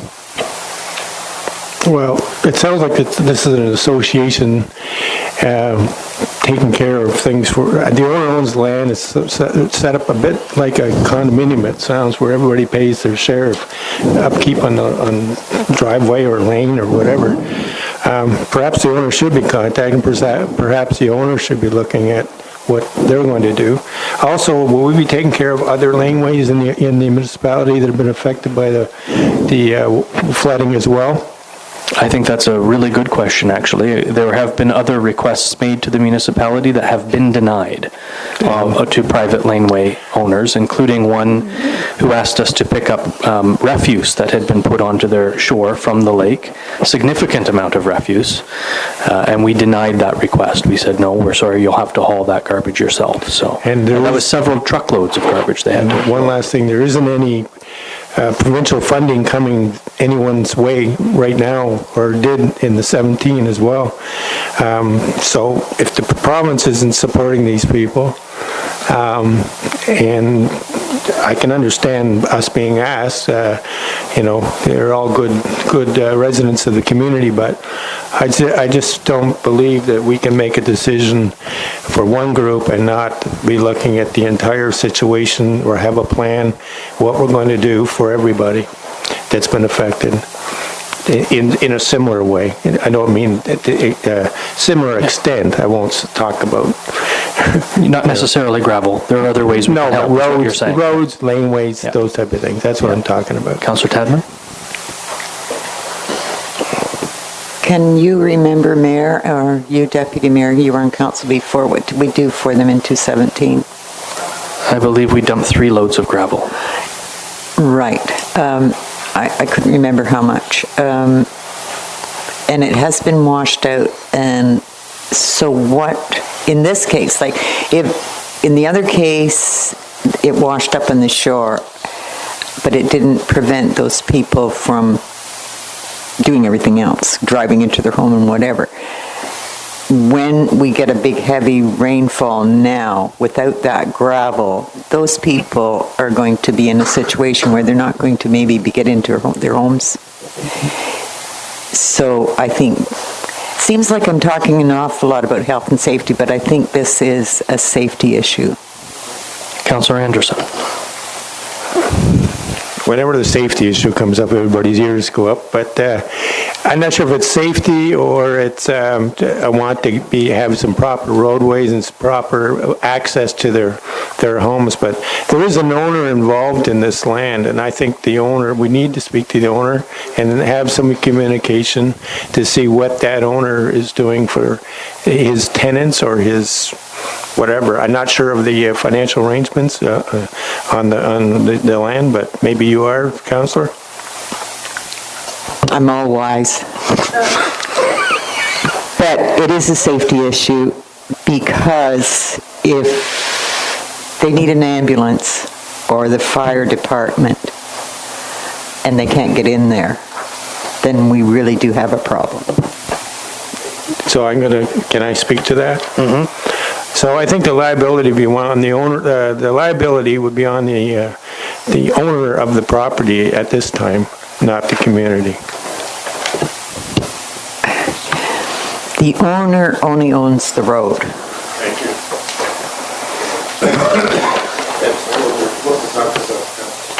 So the mover and the seconder have asked that we put a friendly amendment on this motion, which I'm going to look for your comments on the final 2 line items. So it'd be now be it resolved that the municipality of Brighton direct staff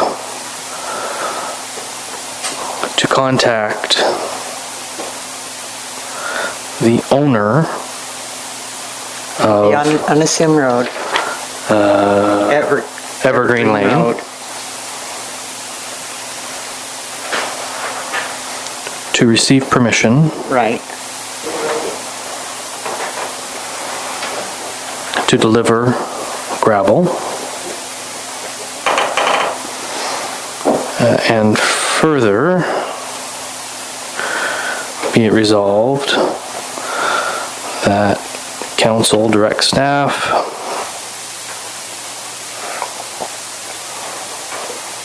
to deliver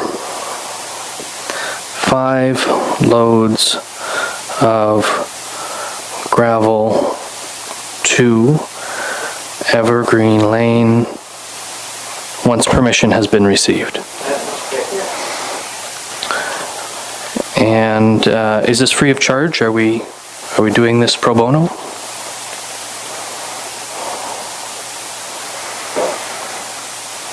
If it is, we just carry on like that. If not, we should add some wording to this.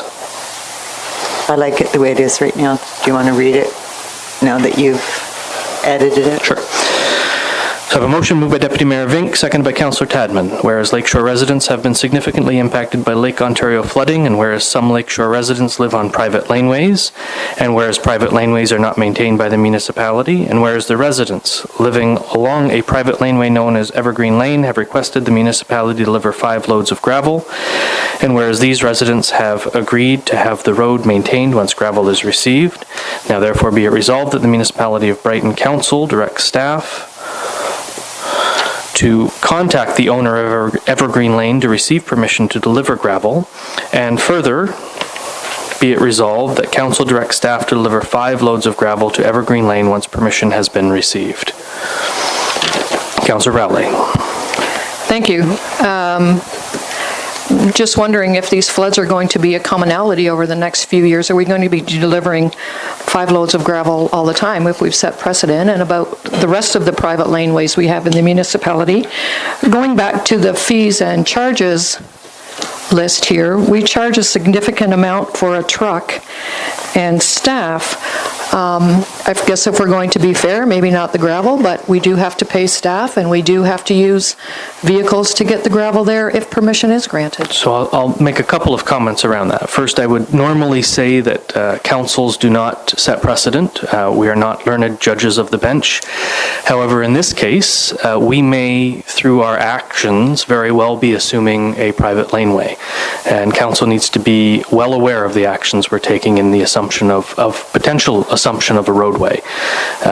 So it could very well be precedent setting, and may have been in 2017, frankly, that we may have committed future resources to this laneway on an in perpetuity basis. And it may be discovered that we have to do more maintenance than we had originally intended. Go ahead. Do I have one more question? Do we know if staff have been out to assess this situation? This is this is a notice of motion from the Deputy Mayor and Council Tadman. Do we know if staff have, it's a motion now, yes, I'm just wondering. Do we know if staff have been out to assess the situation, and have they given any kind of an answer to this already? Mr. Parkinson?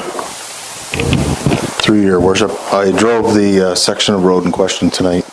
It's about a 350-meter section of road that runs from Civic Address 93 down to the dead end. That's the section that was flooded. It appears fine.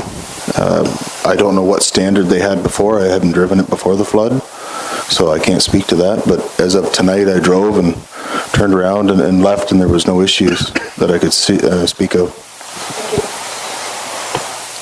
Anything? Go ahead, Councillor Tadman. You've read the motion over again. I just want a recorded vote on this because I'm sticking with the motion. Before I do that, Councillor Bateman has a comment. I just had a quick question. When you're reading this, we keep saying the residents have requested it, and I can understand that. And then the motion was changed to say we'll contact the owner to get permission. Have we contacted the owner, or did the residents talk to the owner about this? Did they ever request it from him, or did they come straight to us? We don't have that information. Okay. But this motion will direct staff to contact the owner and receive that permission. So recorded vote is called by the clerk in alphabetical order, starting with the member of council who requested the vote, which is Councillor Tadman. Councillor Mary Tadman? Yes. Deputy Mayor Laura Vink? Yes. Councillor Ron Anderson? No. Councillor Mark Bateman? No. Councillor Doug LeBlanc? Yes. Councillor Emily Rowley? No. Mayor Brian Ostrander? Yes. It's been carried.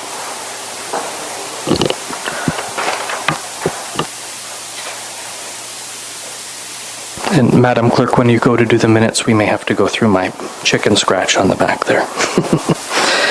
The second motion, which was read as a notice of motion on the 16th of September, is moved by Mayor Ostrander, seconded by Deputy Mayor Vink. Whereas Local Government Week has traditionally been recognized during the third week of October, and whereas the Municipality of Brighton's strategic plan speaks to community and youth engagement, now therefore be it resolved that the Municipality of Brighton Council declares the week of October 13th to the 20th as Local Government Week in the Municipality of Brighton. Is there any discussion? Councillor Tadman. We've always had a student be mayor for the first part of a meeting or mayor for the day. Are you planning on doing that? And also the civic group usually comes during that week to talk to staff and some mayor and whoever else can come. Are we doing from that? the high school? Yeah. So I will be attending Smithfield and Brighton Public Schools that week to offer whatever information they would like from me. I have reached out to all the schools, and they were the only two who contacted me looking for that. During the Big Brothers and Big Sisters bowling tournament, said that we would name remember the young fella who bowled like a sniper? Mm-hmm. I believe his first name is Tristan, if I recall correctly. We said we would name him mayor for the day, and if Councillor Bateman would reach out to him and his family, I think we can do that. If he's available for the 15th, which is a planning meeting, we would love to have him in and open our meeting and do what we normally do. Good. Thank you. Any other discussion? All those in favor? Any opposed? Motion's carried.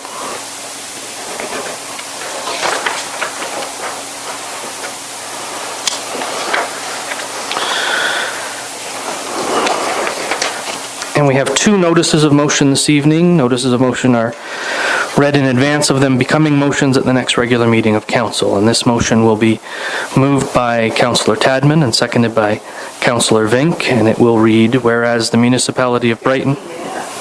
What did I say? Well, I apologize. It will be seconded by Deputy Mayor Vink.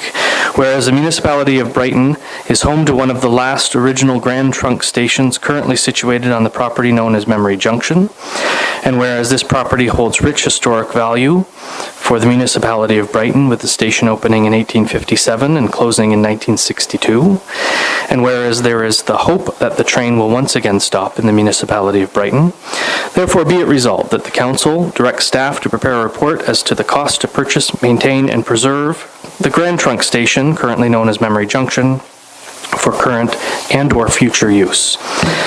And our second notice is moved by Councillor Anderson and seconded by Deputy Mayor Laura Vink.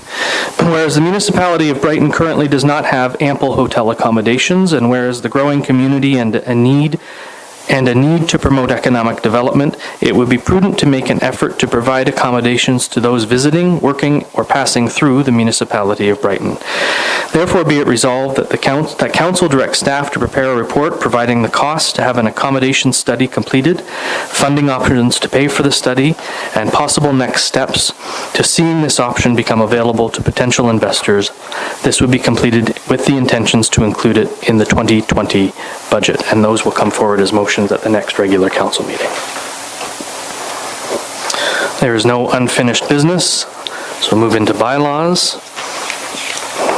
And And I will need a seconder. I have a motion moved by Councillor Bateman that council gives a bylaw its first, second, and third reading and finally passes on this date, being a bylaw to repeal bylaw 051-2015 and to authorize a service agreement between the municipality of Brighton and the county of Northumberland for the enforcement of the Ontario Building Code as it relates to plumbing.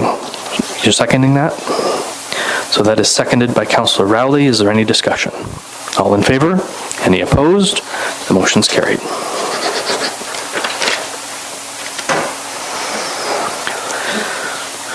And reports of advisory committees of council, reports, minutes, and council reports. I have a motion moved by Councillor Bateman, seconded by Councillor Anderson, that council approves the recommendation from the Community Events and Civic Awards Advisory Committee, Resolution CECA 1921, moved by Committee Member Ritwidge and seconded by Committee Member Gunter, that the Community Events and Civic Awards Advisory Committee supports accessible parking for all committee events by providing 8 accessible parking spaces in the municipal lot behind CIBC and on Veterans Way. Is there any discussion? Councillor Tadman? Thank you, Mayor. I was instructed by somebody or some group to go to that meeting, and I just wanted to say they were all in favor, and that's why they moved that they supported it. They know that they can't direct staff, but they just wanted everyone to know that they supported that. So, and we did have it for Applefest, correct? Yeah. The 8 spaces. Deputy Mayor? Yes, depending on the event, it's difficult, right? Veterans Way had other things going on, so we didn't want to be restricted by that, but certainly the effort is made to provide accessible parking, of course, right? Because there's parking here and even a bus to bring them in, everywhere. So, Applefest is a bit of a different event where more of the streets are taken up and more of the space is taken up, but we certainly did do our best to provide more than 8 spaces for that matter. Go ahead. Preston would probably know, but I think it was more having the 8 spaces in the municipal part that's owned by the municipality behind the bank. Yeah. That was the ones that the people were concerned about, because then usually somebody comes with somebody that has accessibility issues, or even if they don't, that person can at least have an accessible way to go over and get to all the events in the park. So as long as those 8 ones were there, that was the main concern of accessibility too. They were there, weren't they? I thought they were marked out. Yes, we had 8 temporary spots behind. Yeah, that was the concern. Thank you. And so through these instructions, we'll be doing that for every single community event. I guess as we receive requests for that, yes. Go ahead. Did we not pass that as a council to recommend to staff to always do it with special events? I thought we did. And if we hadn't, we should. I think Councillor Tadman, once again, that was passed at the Community Events Committee so that we would make a better effort for concerts in the park and the movies and things. But we need to be maybe then a little bit more diligent to make sure that we speak with Public Works. This just kind of came up mid-season. So definitely we will have to hand our schedule over to Public Works so things can be arranged for the Wednesday nights especially. Councillor Tadman. Well, it also came through accessibility, and I think it was the last meeting of council that we approved the accessibility minutes, and in that we were saying yes, because that was the 8 spots that we were asking in all special events. So, I think it's already approved by council. Well, let's approve it again, and then we'll be doubly clear. Let's do it. All right. Any further discussion? All those in favor? Any opposed? Motion's carried.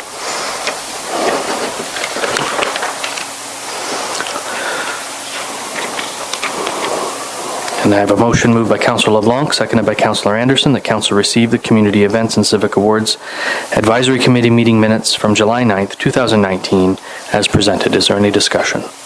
All in favor? Any opposed? The motion's carried.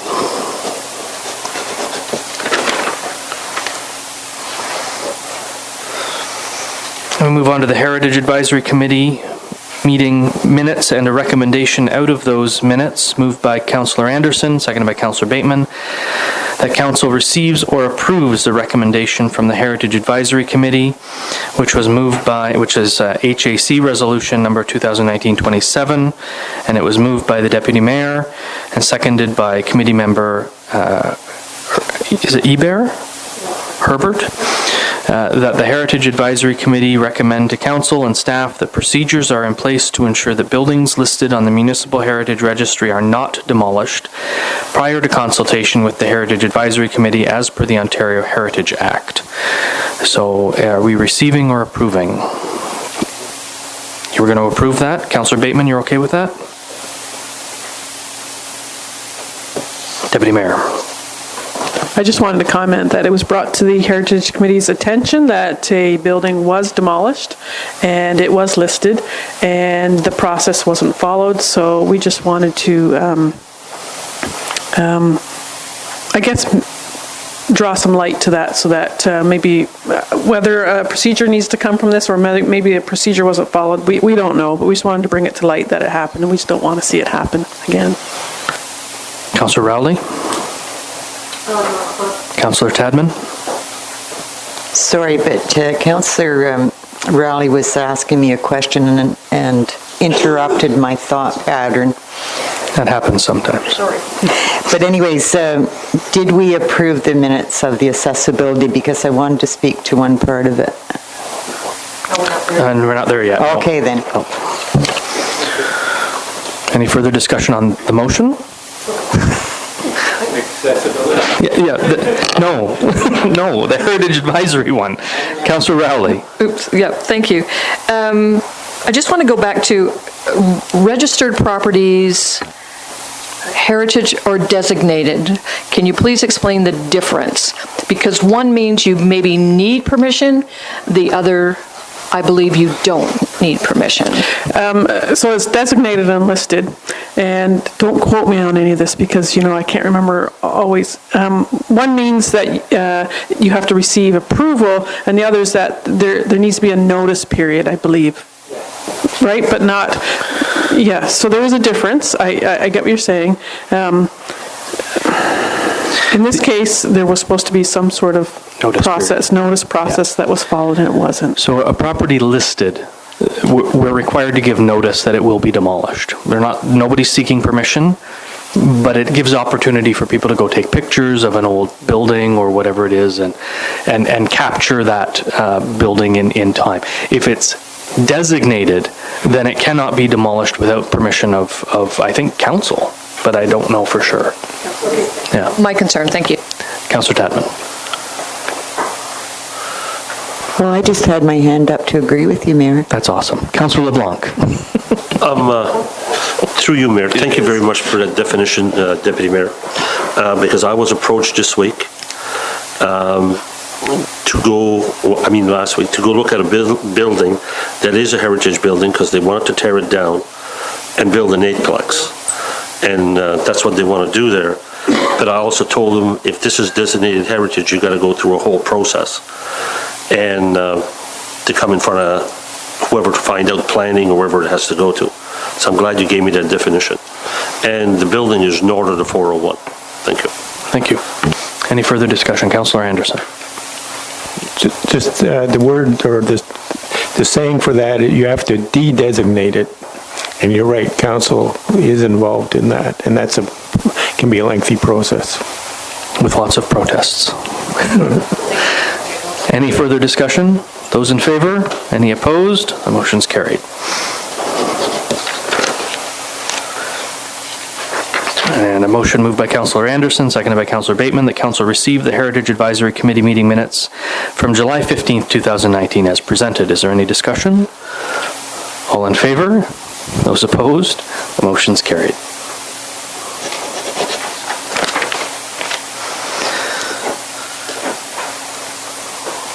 Next are the Applefest Advisory Committee meeting minutes, moved by Councillor LeBlanc, seconded by Councillor Anderson. The Council received the Applefest Advisory Committee meeting minutes from July 16, 2019 as presented. Is there any discussion? All in favor? Any opposed? The motion is carried.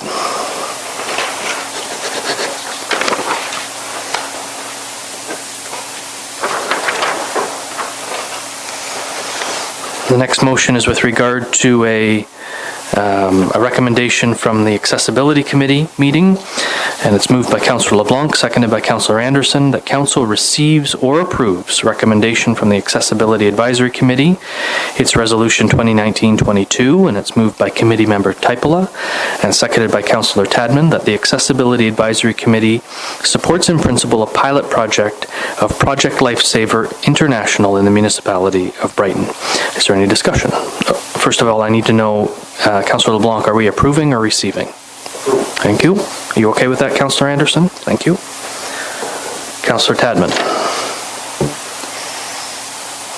I wish I could think of the lady's name who gave us the whole project and told us all about it, but she is sitting here in the audience, and she could, if through you, Mayor, answer any question. But this is such an important project for those who are suffering with dementia, and especially those that wander away from home. And in our own municipality, we had a staff member whose parent wandered off and wasn't found in time and died. But there's so many stories of this kind of thing. And with this Project Lifesaver, we can save lives. And so the Northumberland County is the one area, if I've got it correct, and you can correct me, Councillor Bateman, or if the Mayor, with permission from the Mayor and Council, that this lady could tell us that this area in Northumberland is not covered. Brighton is, but the whole of Northumberland County isn't. And so we need to do whatever we can for you, Mayor, to represent us at Northumberland County, to have these people come and speak to them and see how important this is. So the same group, and you're with the Alzheimer's Society. Oh, I pulled that one out. Also spoke at the Police Services Board, and we'll see a recommendation coming out of that as well. I think Brighton would benefit in a big way from Project Lifesaver, and I'm hopeful that we'll support this. Are there any questions? Go ahead. I already mentioned it once, but if there is any question through you, Mayor, and the permission of the rest of the council, if there's questions, I'm so sorry I can't remember your name right now, but that's part of my dementia. I'm Sharon Brewster from the Alzheimer's. Right, Sharon Brewster. And I have Angela Murrell with me as well from the Alzheimer's Society. So if there are any specific questions with regard to Project Lifesaver, we do have a couple of experts in the room who can answer questions. Deputy Mayor? Yes, I just wanted to comment that it did come to the Police Services Board, as you had mentioned, and it's Brighton that isn't covered in this right now. And I believe that we did make a motion. We did. And it's coming up. And it's coming up. So we can have more of a discussion on it, but we did discuss it there as well. Yeah. Excuse me, Mayor. Go ahead. Without being pushy, which I am, I know you never do. For the other councillors that haven't heard about this, and for the people which there's not too many people here right now, but other people may not know about it, could we just have a very brief from Mrs. Brewster, if the other councillors would like to know more about it? Members of council want a very, very brief overview of Project Lifesaver. So are you prepared to give us a very, very brief overview, or would you prefer to come as a delegation at a future council meeting?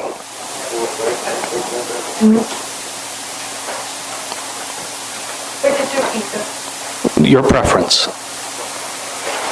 Would it be better to come as a delegation so that we have a full 10? It would be more fulsome, yes. And then we can review the equipment as well to see, as well as a verbal explanation.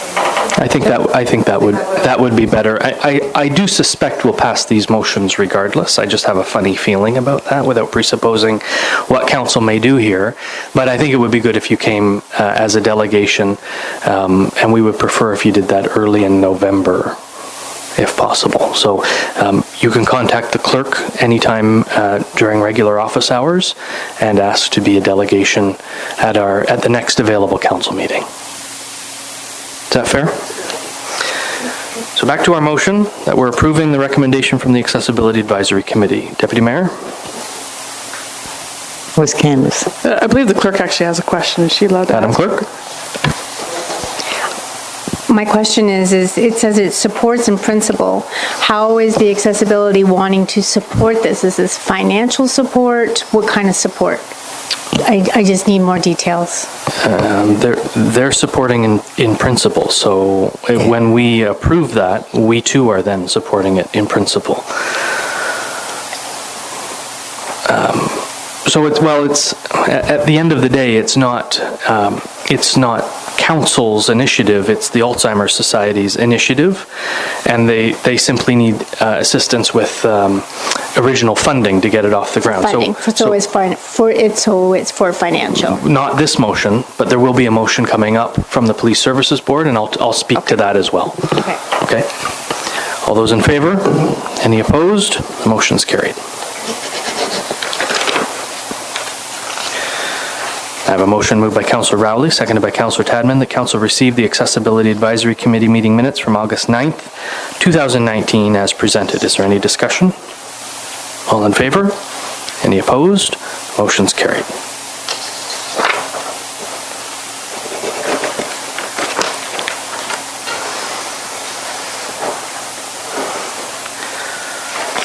Done that.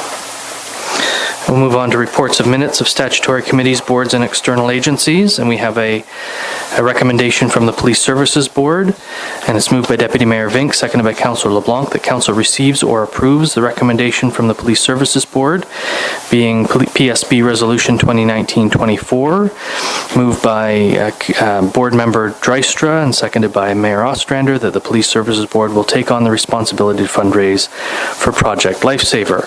I assume it's approved. You're okay with that, Councillor LeBlanc? Yes. And I'll open the floor to discussion. So I will say that the Police Services Board is not a not-for-profit organization. We would have to run monies through the municipality. However, Community Policing, which is a not-for-profit, has agreed to be the fundraising source for this. So approving this does not impact the municipality. We will use our friends in Community Policing to help us with that fundraising effort. Any discussion? All in favor? Those opposed? The motion's carried.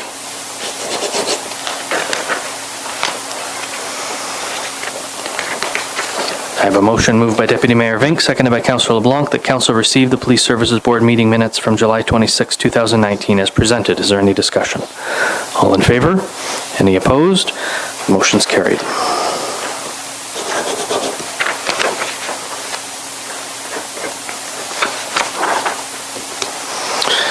We'll move into correspondence, direction items, endorsements, and communications or petitions. And I have a motion. Our first is from Edna McKim, the Grand Orange Light Campaign, and it's moved by Deputy Mayor Vink, seconded by Councillor Bateman, that Council gives permission for the Grand Advocacy Network to shine orange floodlights on the municipal building and the entrance way of King Edward Centre, November 25th to December 10th, 2019. Is there any discussion? All in favor? Any opposed? The motion is carried.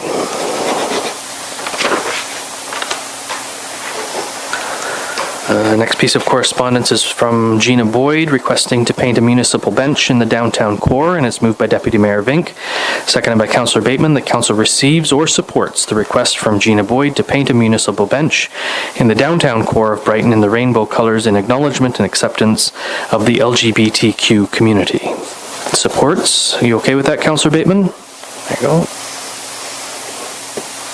Deputy Mayor. So it's not very clear as far as who's going to be painting the bench. Is she requesting that the municipality? I just want to discuss that because it's not in the motion that you've read. I know it's thought the correspondence. May I answer that? The correspondence said that she was. Right, thank Councillor you. Rowley? As this came up at our DBIA meeting, the bench that she is specifically speaking about is also the one at the laneway going to Sobeys, along the sidewalk just next to the willow there. And I believe exactly that she will raise funds regardless with some other DBIA members to afford the painting. Okay, and that's why I just wanted to make sure. I didn't know if we needed to put that in the motion, but it does refer to the letter. But that it's not. We're not asking the municipality to paint the bench. It's the DB. They're just asking because the benches are the property of the municipality, Yes. that they're looking for permission to paint a bench. To paint a bench, thank you. Councillor Tadman. Could you read the motion again, please? That council supports the request from Gina Boyd to paint a municipal bench in the downtown core of Brighton in the rainbow colors in acknowledgement and acceptance of the LGBTQ community. And that is moved by Deputy Mayor and... Seconded by Councillor Bateman. I don't know who to ask at this point, whether, I guess, our CAO would know or could check with me, check and let us know, but do we have a policy with what we do with municipal property? Because this could open a real can of worms. CAO? Through Mr. Mayor, we have a number of different policies within the corporation. I'm simply not familiar with this one, if we have one in place. I'm assuming that we do, but I don't have it in front of me. Yeah, so before I would make any kind of a judgment on this request, I'd like to know what the policy is. So I would like to defer this until I see the policy. Are you making a motion to defer? I would like to, if I can get a seconder. Is there a seconder? That's not debatable. But we can vote on it. Can I make a comment on that? No, there's no motion on the floor. You can make a comment on this motion. That motion then, and maybe to address the concern, as far as the painting won't be done until spring anyway, so there's certainly time to look for policies if council wishes to defer. Is there a seconder to defer? Seconded by Councillor Rowley. So the motion is to defer this motion of support until... Until policies with regard to the municipal property is reviewed. Yeah. And bring it forward before I make it. So there's no debate or discussion on motions to defer, so I'll call the vote. All those in favor? Are there any opposed? The motion is carried.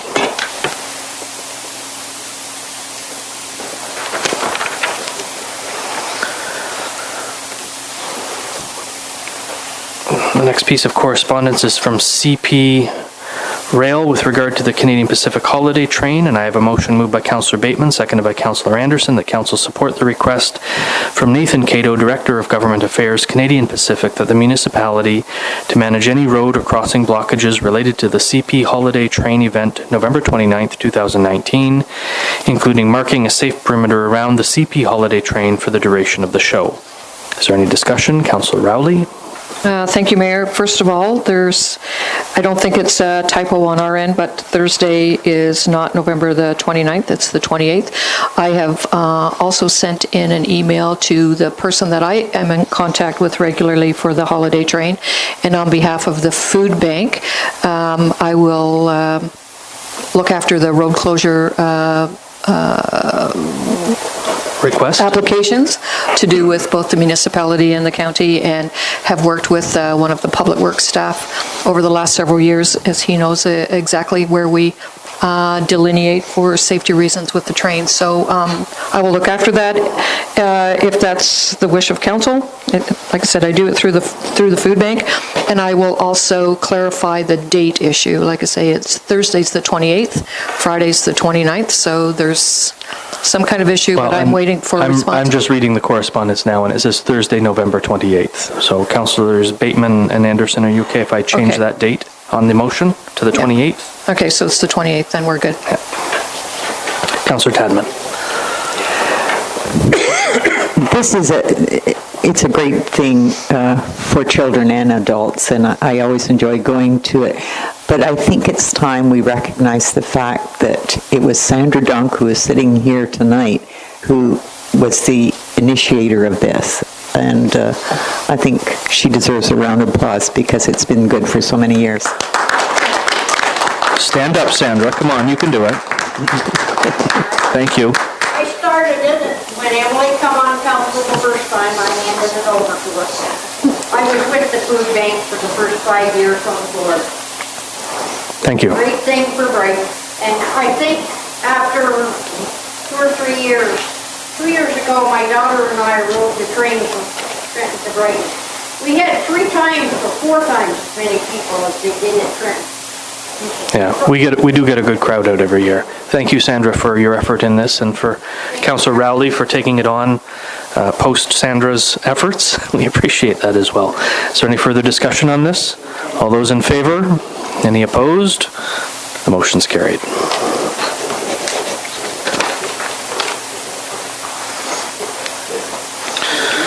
Our FYI correspondence is from Fusion Cannabis, and I have a motion moved by Councillor Bateman, seconded by Councillor Anderson, that Council receives the correspondence from Ali Mohammed, Fusion Cannabis correspondence regarding formal request that the dog park located on private property be removed by the end of October.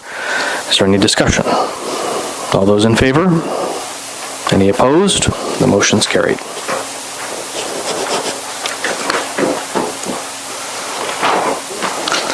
And we'll move into question period. If there are any questions with regard to any items that appeared on our agenda tonight, you may come forward and ask them. And there are none noted. So we will take a 10-minute recess before going into camera. Thank you, everyone. Call the meeting back to order, and I have a motion moved by Councillor Anderson, seconded by Councillor Bateman, that Council resolve itself into closed session October 7th, 2019 at 8:47 p.m. pursuant to the Ontario Municipal Act 2001, Section 239(2)C, pertaining to the Brighton Industrial Park. Is there any discussion? All in favor? Any opposed? The motion is carried.